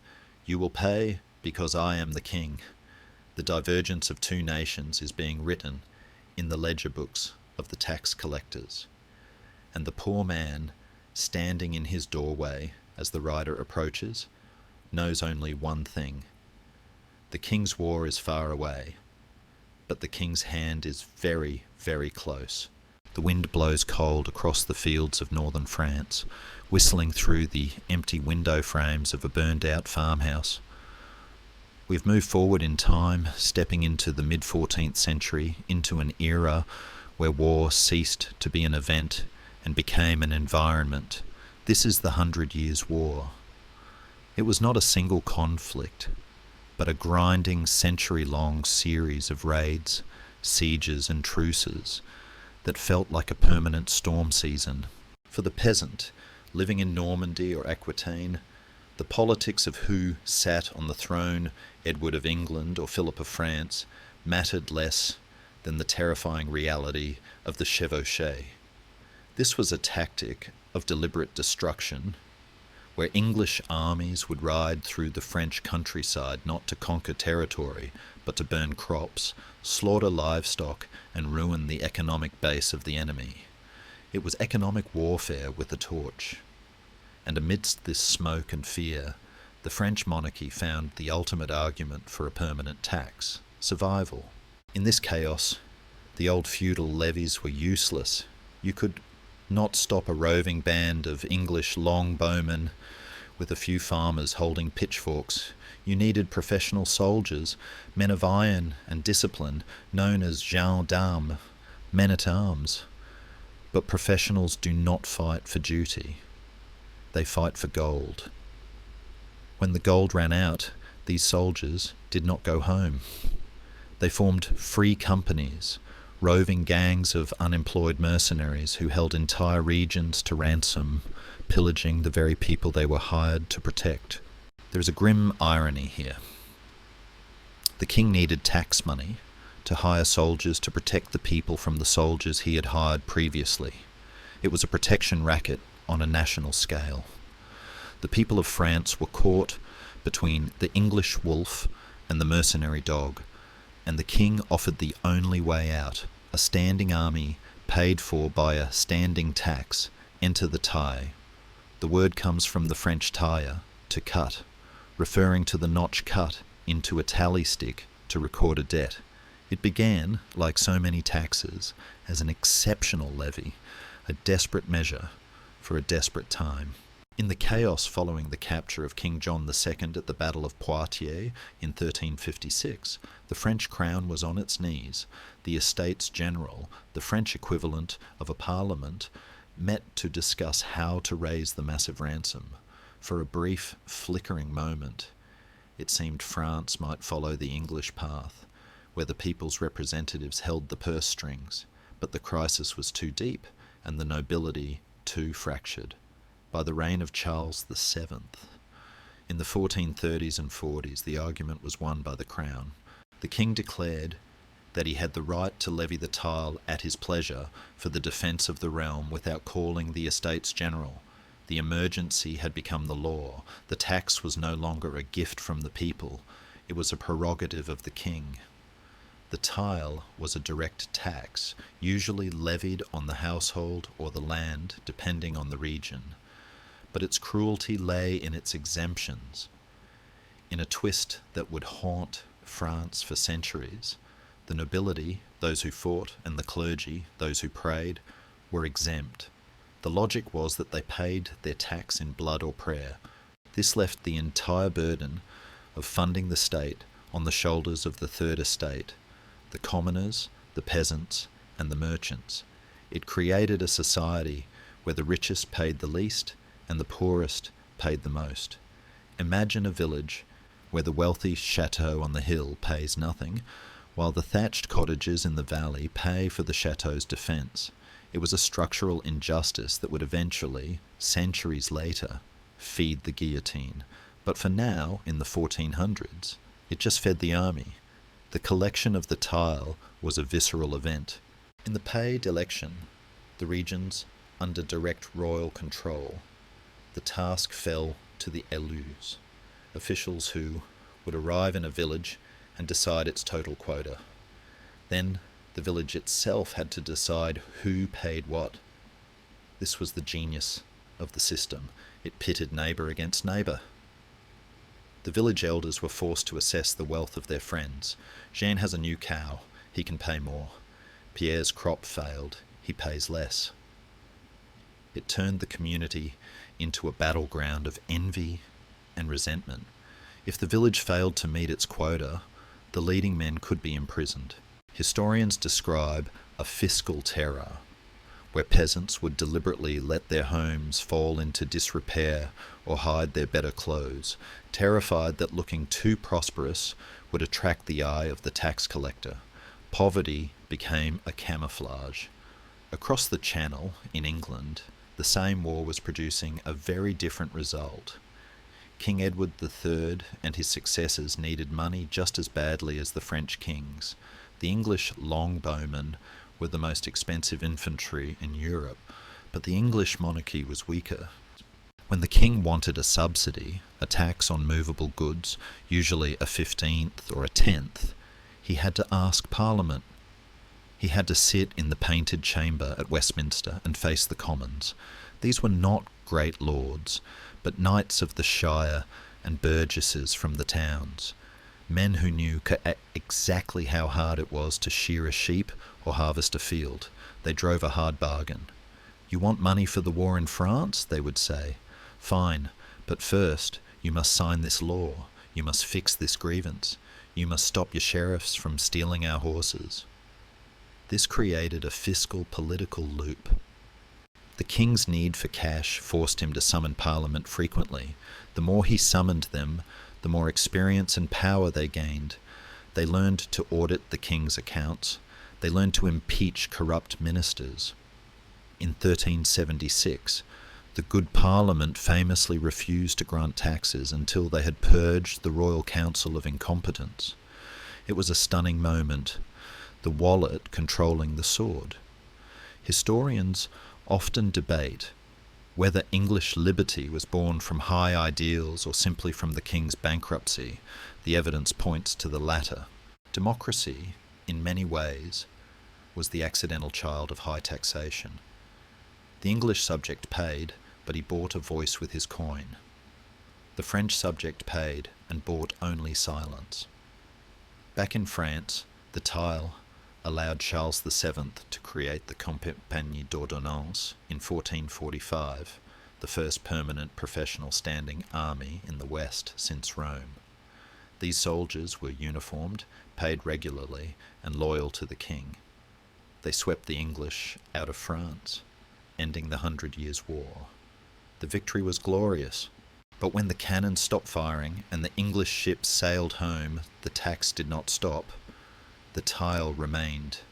The king argued that to keep the peace, the army must stay, and to keep the army, the tax must stay. The temporary emergency had lasted 100 years, and by then it had calcified into the bedrock of the nation. The state had arrived, a machine that could tax without asking, armed with soldiers paid by the very people they policed. There is a sombre atmosphere as we imagine the end of this era. The year is 1453. The wars are mostly over. The sun sets over a village in Burgundy. The church bell rings, no longer for alarm, but for vespers. A peasant sits by his fire, exhausted. He has survived the plague, the raids, and the bandits. He is safe, but he is lighter in his purse. He looks at his son, sleeping in the straw, and knows that his son will pay the tile, and his son's son. The king has turned the protection of the realm into a monthly bill. The silence of peace has a price. But nature, in its cruel indifference, has one more card to play. We have spoken of the taxes of men, the tile, the toll, the tithe. But in the middle of this century of war, a tax collector arrived that no castle walls could stop and no bribe could turn away. It did not want silver, it wanted life. The Black Death had swept through Europe, killing perhaps a third or half of the population. It was a biological catastrophe, but it created an economic paradox that would terrify the ruling classes more than any war. Suddenly, there were fewer people to work the fields. The laws of supply and demand, usually so quiet, began to scream. Labour was scarce. Peasants realised they were valuable. They began to ask for higher wages. They began to move to better manners. And the kings of Europe, terrified by this shift in power, tried to do the impossible. They tried to tax the laws of economics. They tried to legislate the price of sweat. The silence that falls over Europe in 1348 is not the peaceful silence of a library, but the hollow, terrifying silence of a house where no one is left to wake up. The Black Death has arrived, and in the span of a few nightmare years, it sweeps away perhaps half the population of the continent. The cemeteries are full, the fields are empty, and the great wheel of the medieval economy, which had turned slowly and predictably for centuries, suddenly grinds to a halt. But as the survivors crawl out from the wreckage, blinking in the sunlight of a depopulated world, they discover something strange. The world looks the same, the sun still shines, the rain still falls, but the rules of the game have been turned upside down. For centuries, the problem of the peasant was that there were too many of them. Land was scarce, and labour was cheap. A lord could treat his serfs like dirt, because if one left, there were three more begging for his place. But now, the lord stands on the battlements of his castle and looks out at a sea of unharvested wheat. He needs reapers. He needs threshers. He needs shepherds. And when he looks for them, he sees only a few lonely figures standing in the stubble. For the first time in history, the supply of sweat is lower than the demand for grain.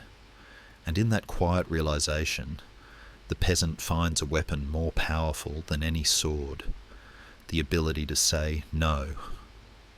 Imagine the shock of a minor baron in Essex or a seigneur in Normandy. He rides down to the village to order the harvest to begin, just as his father and grandfather did. He finds a ploughman, a man who survived the buboes and the fever, leaning on his tool with a new kind of confidence. The baron offers the customary wage, perhaps 2 pence a day. The ploughman shakes his head. He knows that the lord on the neighbouring estate is offering 3 pence. He knows that in the town, the master carpenter is offering 4. He asks for double. The baron is apoplectic. This is not just greed. In his eyes, it is a violation of the natural order. It is as if the horse has asked to ride the rider, but the baron has no choice. If the wheat is not cut, it rots. If it rots, he has no income. If he has no income, he is no longer a baron, so grinding his teeth he pays. This scene played out in thousands of villages across Europe. Historians call it the golden age of the labourer, a period where the standard of living for the poor actually skyrocketed because their labour was suddenly the scarcest commodity on earth. Meat appeared on peasant tables, roofs were repaired, women found higher wages in the weaving trade. The plague had been a catastrophe for humanity, but a windfall for the individual survivor. But the medieval state was not designed to allow the poor to prosper at the expense of the rich. The kings and parliaments watched this wage inflation with horror. They did not see it as market forces, they saw it as malice. They believed that the lower orders were taking advantage of God's punishment to demand excessive rewards, and so the crown decided to intervene. If they could tax the wool and the land, surely they could tax the ambition of the worker. In England, this panic resulted in the Ordinance of Labourers in 1349, followed by the Statute of Labourers in 1351. These are fascinating, desperate documents. They are the first attempt by a Western government to freeze the economy in time. The law explicitly stated that every person under the age of 60 must work, and crucially, they must accept the same wages that were paid in 1346 before the plague struck. It was a legislative command for time travel. The king effectively said, "Pretend the plague never happened. Pretend half the workers aren't dead. Pay what you used to pay." The enforcement of this statute created a bizarre new category of crime. Suddenly, earning a fair market wage was illegal. Excessive salary became a punishable offence. The courts were flooded with cases. We see records of men fined for taking an extra penny for a day's mowing, or women put in the stocks for demanding more coin to spin wool. But the law also targeted the employers. Lords were fined for paying the higher wages, which creates a wonderful image of a baron sneaking extra coins into a ploughman's hand like a drug deal, desperate to keep his staff, but terrified of the king's justices. It was a black market for labour. The tax here was not a direct collection, but a suppression of income, a 100% tax on the opportunity to improve one's life. It was the state saying, "You may not rise." Scholars still debate the effectiveness of these laws. The consensus is that they largely failed to stop wages from rising. Economic gravity is stronger than parchment. But they succeeded brilliantly in creating resentment. They turned the relationship between the worker and the state from one of distant indifference into one of active hostility. The peasant now saw the law not as a protector, but as a mechanism designed to keep him poor. To add insult to injury, the governments passed sumptuary laws. These were rules about consumption. The nobility was terrified that these newly flush peasants, with their extra coins, would start looking like them. So, laws were passed dictating what people could wear based on their income and class. A labourer was forbidden to wear cloth worth more than a certain amount per yard. He could not wear velvet. He could not wear pointy shoes. In some places he was restricted to eating certain foods. It sounds absurd to us, the fashion police patrolling the village square, but it reveals the deep anxiety of the elite. They were trying to tax the social mobility out of the system. They wanted the money to stay in its lane. This tension brewed for decades. The labour laws created a constant low-level friction. Every payday was a potential crime scene. Every new coat was a potential rebellion.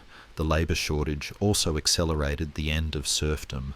Since landlords were desperate for tenants, they began to commute labour services, the obligation to work for free, into cash rents. It was easier to take money from a tenant and hire a professional ploughman than to force a reluctant serf to work.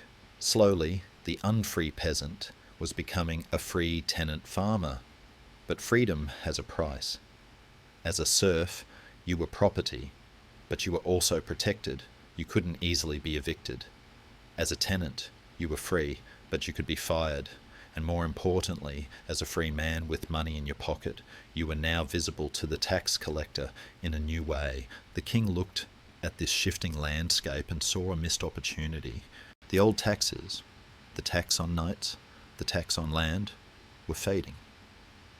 But here was a new group of people, the commoners, who clearly had money. They were buying better ale, better hoods, maybe even a silver spoon. The Crown's eyes narrowed. The subsidy taxes of the past had been levied on movable goods, which required complex assessments. What if there was a simpler way? What if, instead of counting every cow and pot, the king simply taxed the person? What if being alive was enough reason to pay?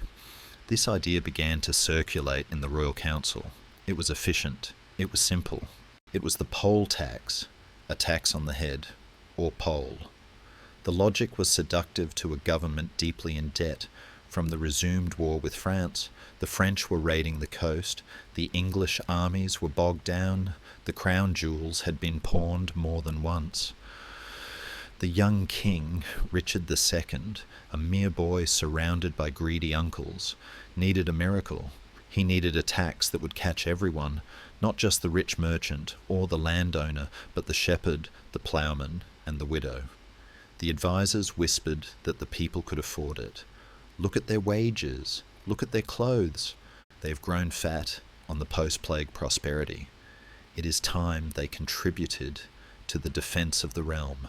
And so, the stage was set for the most disastrous fiscal experiment in English history. The legislators in Westminster, disconnected from the mood of the muddy villagers, began to draft a bill that would ignore the reality of the poor. They would demand a flat rate. A groat is a groat, they argued.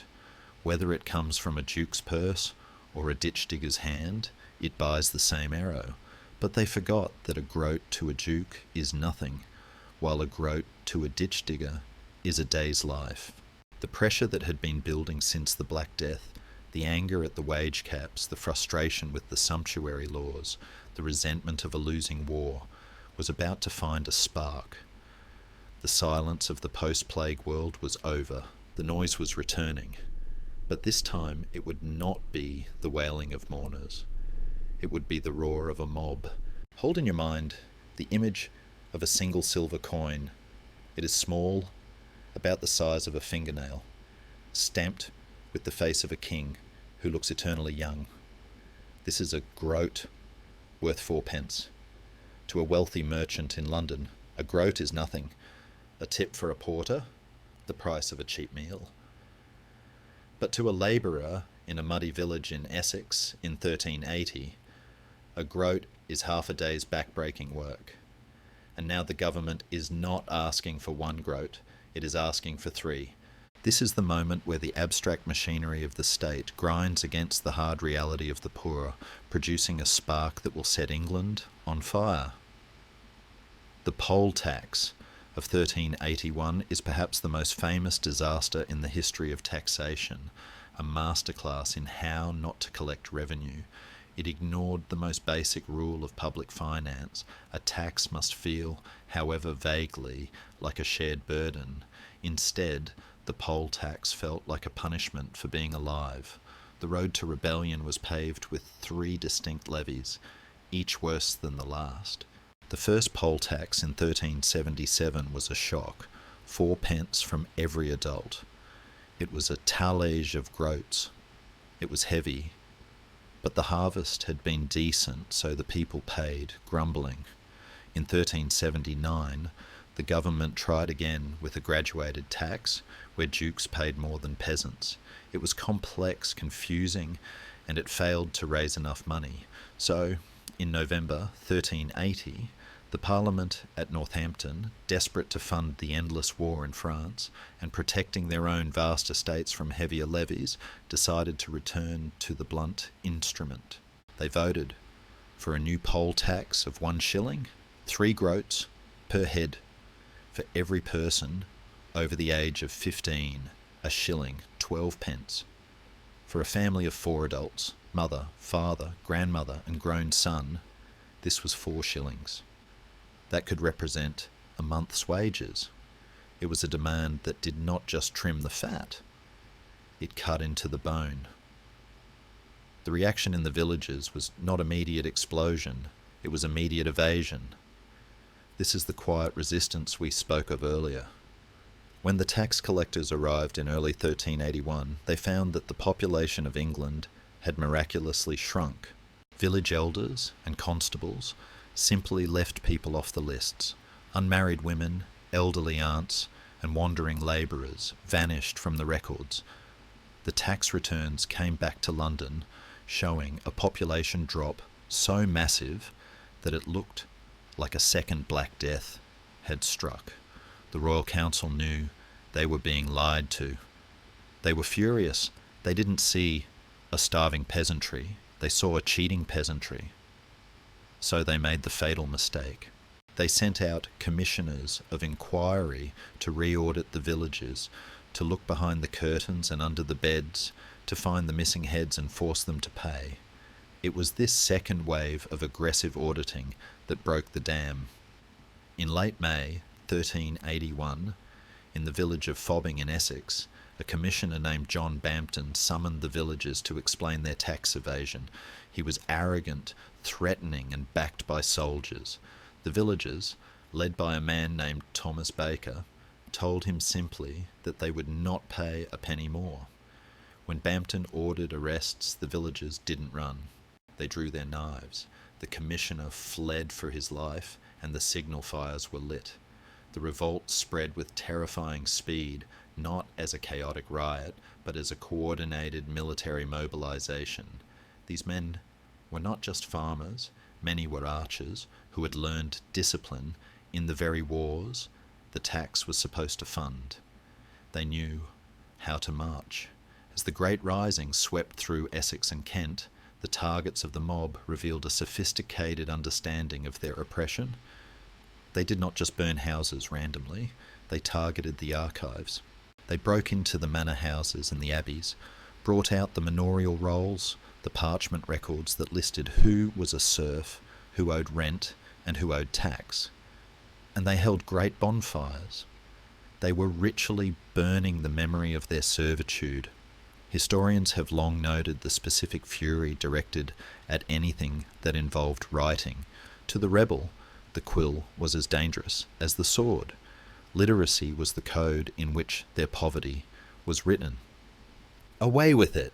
they cried, throwing the tax ledgers into the flames. They wanted a world where their debts could not be remembered. The rebels marched on London, led by the charismatic Wat Tyler and the radical priest John Ball. Ball is one of history's great firebrands. He preached a sermon at Blackheath that cut to the theological heart of the tax injustice. When Adam delved and Eve span, who was then the gentleman? It was a question that dissolved the entire feudal hierarchy. If we are all children of Adam, why does the Lord wear velvet and the peasant wear rags? Why does the poor man pay 3 groats and the rich man pay the same? This was not just a tax revolt, it was a moment of utopian imagination. They believed that if they could just reach the young King Richard II, who was only 14, and remove his evil counsellors, the tax-hungry ministers, the king would grant them freedom and justice. They believed the king was on their side, trapped by a corrupt bureaucracy. It was a tragic, beautiful delusion. When the rebels entered London, they opened the prisons and destroyed the Savoy Palace, the home of John of Gaunt, the king's uncle and the most hated man in England. But note the discipline. One rebel, who was caught stealing a silver cup from the palace, was thrown into the fire by his comrades. "We are zealots for truth and justice, not thieves and robbers," they declared. They were executing the property of the state, not looting it. They were cancelling the kingdom's debt to corruption. The climax at Smithfield is well known. The confrontation between Wat Tyler and the king, the sudden flash of a dagger, and Tyler's death. But the true turning point was the king's reaction. He rode forward to the angry peasant army, who were ready to loose their arrows, and shouted, "I will be your captain, follow me." He lured them away with promises of charters, promises that the poll tax would be abolished, promises that serfdom would end. The rebels, trusting the sacred word of the monarch, dispersed. They went home to their harvest. And once they were scattered, the king's revenge began. The charters were revoked. The leaders of the revolt were hunted down and hanged. When a delegation later returned to the king to remind him of his promises, Richard gave the chilling reply, "Serfs you were, and serfs you are.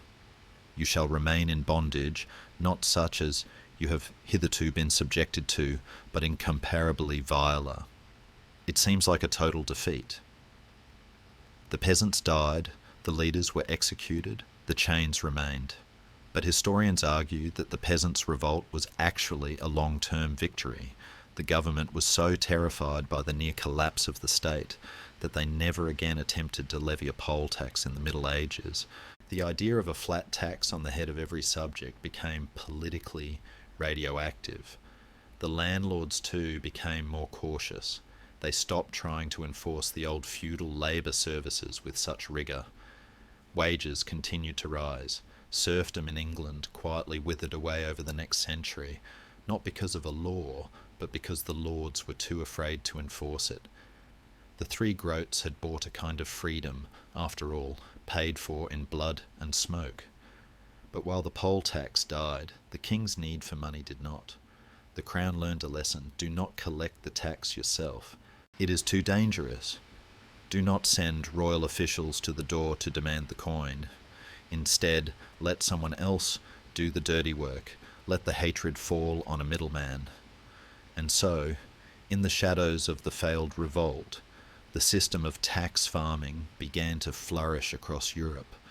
This was the practice of selling the right to collect taxes to private individuals. A wealthy merchant would pay the king a lump sum up front for the right to collect the taxes of a shire or a city.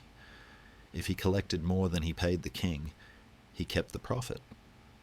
It was the privatization of the state's greed. We leave the ashes of the Savoy Palace and the gibbets of the rebels to enter a quieter, but perhaps more insidious room, the office of the sheriff. He is looking at a book. He has paid the king for the privilege of holding this book, and now he must make his investment back. He does not care about fairness. He does not care about Adam and Eve. He cares about the margin between what he owes the crown and what he can squeeze from the village. The era of the tax farmer has begun, and efficiency is about to become a weapon of its own. Step into the room where the money is counted. It is not the king's throne room nor the peasant's hut. It is a solar in a stone manor house, smelling of stale wine, tallow, and ink. A man sits at a heavy oak table, his fingers stained black, his eyes moving over a list of names. This is the sheriff, but do not picture the cartoon villain of the Robin Hood legends, cackling as he steals from the poor. Picture instead a stressed, ruthless businessman who has made a very dangerous investment. He is a tax farmer. The term sounds agricultural, as if he is growing turnips, but what he is farming is debt. In the late medieval world, the bureaucracy was too small to collect taxes from every village directly. The king did not have enough clerks to chase every sheep in Yorkshire, so he outsourced the job. He sold the right to tax a specific region to a local strongman for a fixed price, known as the farm. The deal was simple and brutal. The sheriff would promise to pay the exchequer a set sum, say £500, every year for the county of Nottingham. That was the farm of the county. If he collected £500, he broke even. If he collected £400, he had to pay the difference from his own pocket. But if he collected £700, the extra £200 was his to keep. It was pure profit. This system turned tax collection into a speculative industry. The sheriff was not motivated by duty. He was motivated by the terrifying need to cover his overheads and the greedy desire to maximize his margin. Every fine he levied, every cow he seized, every bribe he took to look the other way, it all went into the calculation of his personal survival. He was an entrepreneur of poverty. This structural incentive helps explain why the sheriff became the universal villain of medieval folklore. He was not evil by nature. He was predatory by design. The system selected for men who could squeeze. If you were a soft-hearted sheriff who listened to sob stories about failed harvests, you would go bankrupt. The king expected his £500, regardless of whether it rained or hailed. Therefore, the successful sheriff was the one who could invent new reasons to fine people. Did your fence encroach 3 inches onto the king's highway?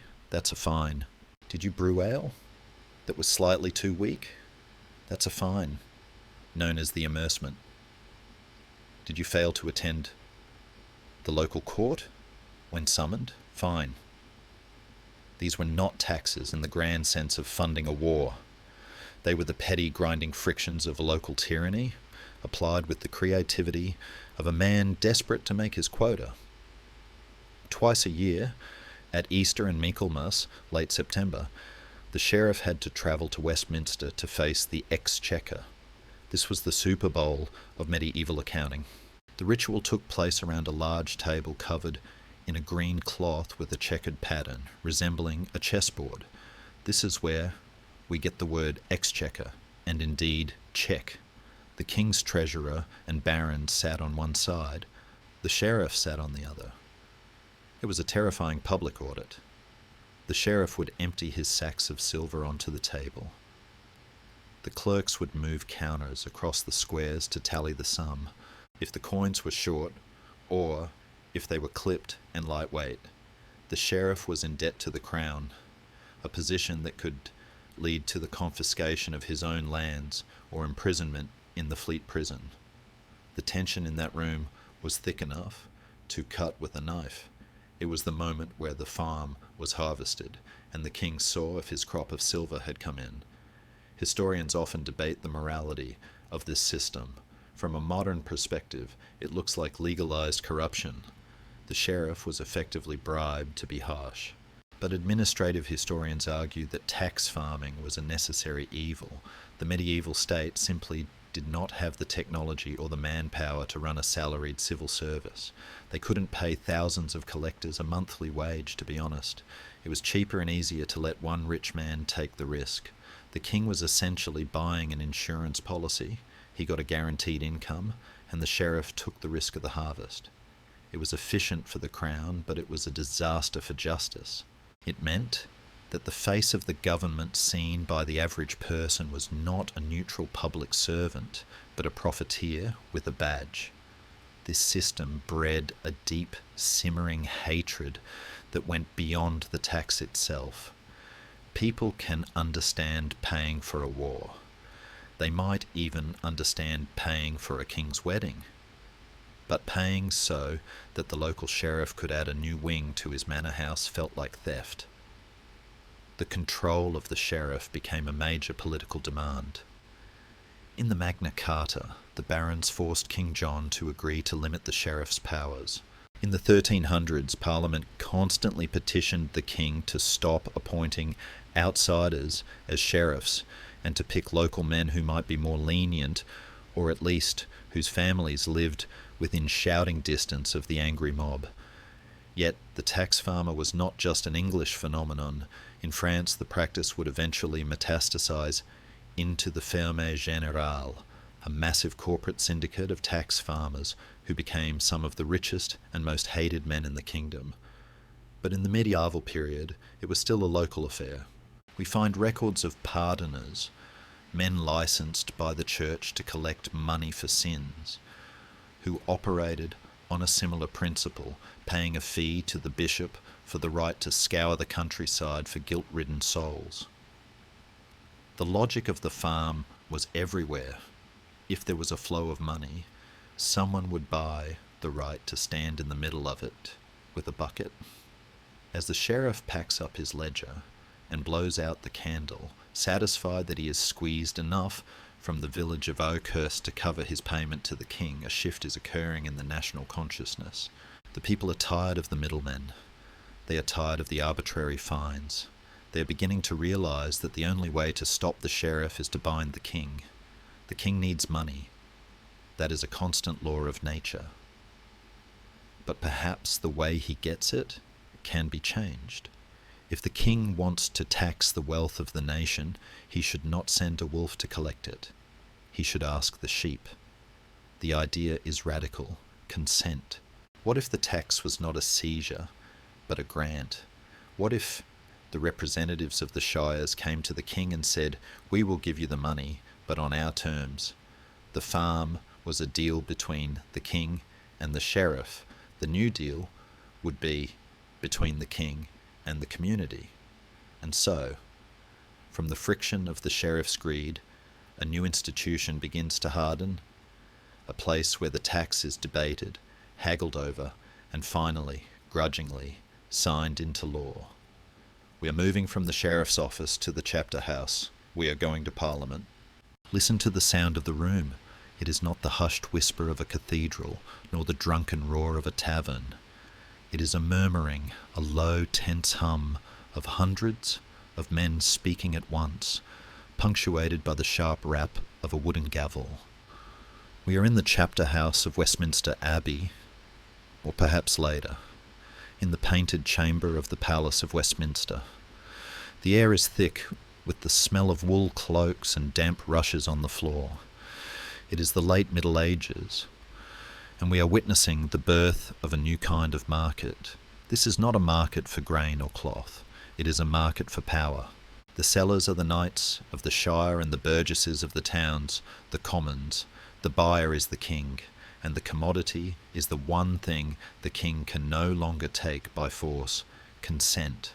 For centuries, taxation had been a command. The king demanded, the subject obeyed. But as the costs of war spiralled into the stratosphere, with cannons, mercenaries, and supply lines stretching to France, the king hit a hard ceiling. He could not physically extract enough silver without causing a revolt that would cost him his throne. He needed cooperation. He needed the local elites, the very men who controlled the villages, to agree to the tax, to endorse it, and to help collect it. And so, the Parliament ceased to be just a high court of justice and became a clearinghouse for cash. But the men sitting on the wooden benches had learned a valuable lesson from the marketplace: never give something for nothing. If the king wanted their gold, he would have to buy it, and the price was justice. This transaction became the heartbeat of the English Constitution: redress of grievances before supply. It is a phrase that sounds dry and legalistic.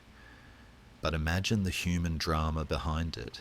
The King's Chancellor would stand up, dressed in robes of silk, and paint a terrifying picture of the threats to the realm. The French are massing in the Channel. The Scots are burning the borders.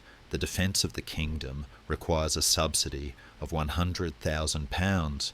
The king would sit there, looking majestic and expectant, and then the Speaker of the Commons, a man trembling slightly because his job was to deliver bad news to a monarch with a sword, would stand up. He would bow low, and then he would say, "Your Grace, we hear your need. But before we grant this money, we have a few concerns." These concerns were the grievances. Perhaps the king's purveyors had been seizing carts without paying. Perhaps the local judge was corrupt. Perhaps the roads were full of bandits. The Commons would present a petition, a list of complaints. They would hold the tax bill hostage until the king agreed to fix the problems. It was a high-stakes staring contest. The king was desperate for the money to pay his archers. The Commons were desperate to stop the abuses of royal officials. Tensions often ran high in the good Parliament of 1376. The Commons refused to grant a penny until they had essentially fired the king's corrupt mistress and his chamberlain. It was a stunning display of leverage. The tax had transformed from a tool of oppression into a tool of accountability. Historians often debate the true nature of this representation. We must not be romantic. The commons were not the poor. They were the gentry, the merchants, the successful lawyers. They did not speak for the ploughman or the shepherd, they spoke for the landowners. When they demanded lower taxes, they were protecting their own estates. Some cynical scholars argue that Parliament was just a cartel of rich men negotiating with a super-rich man, the king, about how to split the cost of running the country, often at the expense of the unrepresented poor. And yet, the principle they established, that the crown cannot simply reach into a subject's pocket without asking, was the seed that would eventually grow into modern democracy. It created a habit of dialogue. It forced the king to explain himself. This new system also changed the nature of the tax itself. It became the lay subsidy. Unlike the old feudal dues, which were permanent and fixed, the subsidy was a grant. It was temporary, it had to be renewed. This meant the king had to come back again and again, like a teenager, asking for an allowance. It kept the parliament relevant. If the king had been able to secure a permanent tax, like the French kings eventually did with the tile, he might have dismissed parliament forever. But because the English tax expired every few years, the doors of Westminster had to stay open. The inefficiency of the tax saved the liberty of the subject. There is a gentle humour in reading the records of these parliaments. We see the timeless tactics of politicians. The king would ask for a 10th and a 15th, a massive tax. The commons would gasp in horror and offer half that amount. They would haggle. They would form committees. They would delay. They would complain that the weather was bad, that the wool trade was down, that the last tax had been wasted. The king would flatter them, then threaten them, then bargain with them. It feels incredibly familiar to anyone who has watched a modern budget debate. The language has changed, but the dance is exactly the same. The government says crisis, and the taxpayer says audit. As the 15th century wanes, we see the machinery of the state becoming more complex, largely to manage this flow of negotiated revenue. The exchequer is no longer just a counting table. It is a department with files, rolls and specialised clerks. The pipe rolls are now massive cylinders of sheepskin, recording the financial history of the nation in microscopic Latin script. We see the emergence of the Chancellor of the Exchequer, a figure who will eventually become more powerful than many lords. The tax system is building the skeleton of the modern state. It is creating a bureaucracy that can read, write, count, and remember, but the most profound change is in the mind of the taxpayer. In the early Middle Ages, a man paid his lord because he was his man. It was a personal, feudal bond. By the end of the Middle Ages, a man paid the king because he was a subject of the realm. The tax was no longer rent. It was a contribution to the common weal, the public good. The propaganda had worked. The king had convinced the people that his wars were their wars, that his debts were their debts. He had successfully nationalised poverty. The sun begins to set on the medieval world. The long wars of the Roses are ending. A new dynasty, the Tudors, is preparing to take the throne. They will inherit this complex, messy, argued over machine of taxation. They will try to streamline it, to strengthen it, to make it more like the French model of absolute control. But they will find that the habit of the commons is too strong to break. The power of the purse has become the defining feature of English politics. The medieval peasant, who once hid his grain from the miller, has become the medieval citizen, who sends a man to London to argue about the price of the grain. We have walked a long road, from the quiet terror of the Domesday Book to the raucous debates of the Parliament. We have seen the king try to tax the land, the wool, the church, the Jews, the harvest, and the very existence of the people. And at every step, The people found a way to bend, to dodge, or to bargain. The story of medieval taxes is not just a story of greed, it is a story of adaptation. It is the story of how a society learned to live with the heavy, expensive, and inevitable presence of the state. And now, as the candles burn low in the chapter house, and the members of Parliament ride home to their shires, carrying the news of the latest subsidy, we prepare for the final reflection. We look back at the landscape we have traversed, the castles, the bridges, the ports, and the fields, and we see that they are all connected by an invisible web of silver threads. The taxes did not just take money away, they tied the kingdom together. They built the world we are about to wake up in. Wake. The candle in our story has burned low, the wax pooling at the base, and the shadows in the room have grown long and soft. We've journeyed through centuries of harvest and hardship, from the muddy furrow of the peasant to the checkered table of the exchequer. We have watched the king change from a warrior landlord who lived off his own estates into a head of state who lived off the wealth of the nation. And now, as we stand at the threshold of the modern world, we must ask the final question. What did all this extraction actually build? The answer is all around us.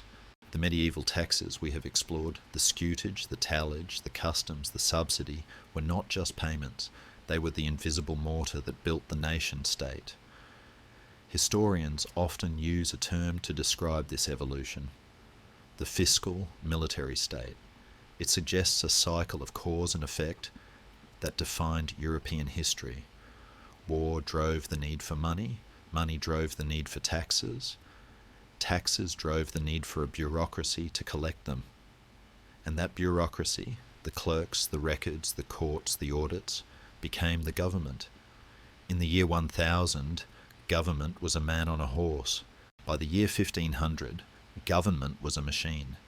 It was a system of paper, law, and institutional memory that existed independently of the king's physical body. When the king died, the tax rolls remained.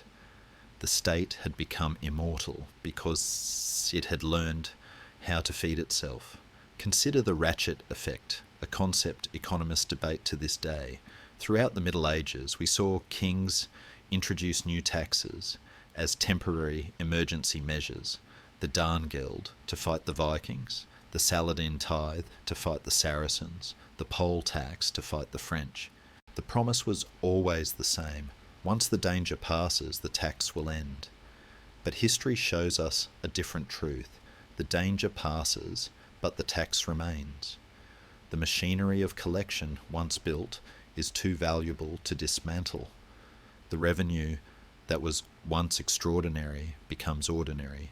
The temporary income tax becomes the bedrock of the budget. We are still living in the long echo of the Saladin tithe. The names change, but the principle that the state has a claim on a percentage of your labour never went away. It simply settled into the soil of civilization. But this is not just a story of oppression, it is also the story of the social contract. As taxation broadened, it wove the isolated villages into a single fabric. The peasant in Yorkshire and the merchant in London were connected by the fact that they both contributed to the king's ships. The realm ceased to be a vague geographical idea and became a shared enterprise. When a man paid his tax, however grudgingly, he was buying a share in the kingdom's stability. He was paying for the king's justice, for the safety of the roads, for the defence of the coast. In a strange, painful way, taxation was the price of entry into a larger world. It was the friction that generated the heat of national identity. We also see the legacy of these medieval struggles in our own political DNA. The great constitutional battles, Magna Carta, the provisions of Oxford, the rise of Parliament, were fights over the wallet. Liberty was not won with philosophical essays, it was won with fiscal resistance. Every time a medieval parliament said, "No money, until you fix this law. They were laying a brick for the democracies of the future. The very idea that the government must ask for our money rather than just taking it is a medieval invention forged in the tension between a greedy crown and a stubborn people. We owe our rights, in part, to the stinginess of our ancestors. The specific taxes themselves have evolved into familiar shapes. The customs on wool became the tariffs and import duties that regulate global trade today. The tithe transformed into the charitable deductions and church taxes that still exist in many European countries. The subsidy on movables is the great-grandfather of the income tax. The toll at the bridge is the toll on the highway. Even the hated poll tax reappears periodically in history, always causing the same outrage, a reminder that some ideas are best left in the 14th century. The medieval fiscal menu is still being served. We have just updated the prices and the terminology. There is a final, quiet irony to consider as we close the ledger. The gold and silver coins that were collected with such effort, the pennies squeezed from the peasant, the marks taken from the baron, where are they now? Most of them were melted down long ago, turned into new coins, jewellery, or perhaps lost in shipwrecks at the bottom of the sea. The physical money has vanished, but the energy represented by that money remains. It is frozen in the stone of the great cathedrals built with tithe money. It is solidified in the castle walls built with scutage. It is written in the laws passed by parliaments that gathered to vote on subsidies. The labour of the medieval peasant was not lost. It was transmuted into the structure of the world we inhabit. We walk through the streets they paid for. We live under the laws they negotiated. So, when you next look at a payslip, or pay a toll, or buy a stamp, do not see it merely as a modern annoyance. See it as a ritual, as old as the harvest. You are participating in a conversation that began in a muddy village 1,000 years ago. You are the heir to the peasant, hiding his grain, the merchant haggling at the port, and the knight paying his shield money. The king is gone, but the system he built to survive has become the air we breathe. The story of medieval taxes is the story of how we moved from a world of personal loyalty to a world of public law. It is the story of how kings turned poverty into law, yes, but also how that law eventually bound the kings themselves. The camera pulls back now, rising up through the roof of the manor house, up into the cool night air. Below us, the map of medieval Europe is spread out like a dark tapestry, dotted with the glowing embers of hearth fires. We see the roads connecting the towns, the rivers flowing to the sea, the silent mills, and the sleeping flocks of sheep. The quiet engine of taxation has stopped for the night. The ledger is closed. The tallies are tied in bundles. The sheriff has gone to bed. The kingdom is at rest. The struggle for resources will begin again at dawn, as it always does. But for now, the debt is paid. The history is written. The account is settled.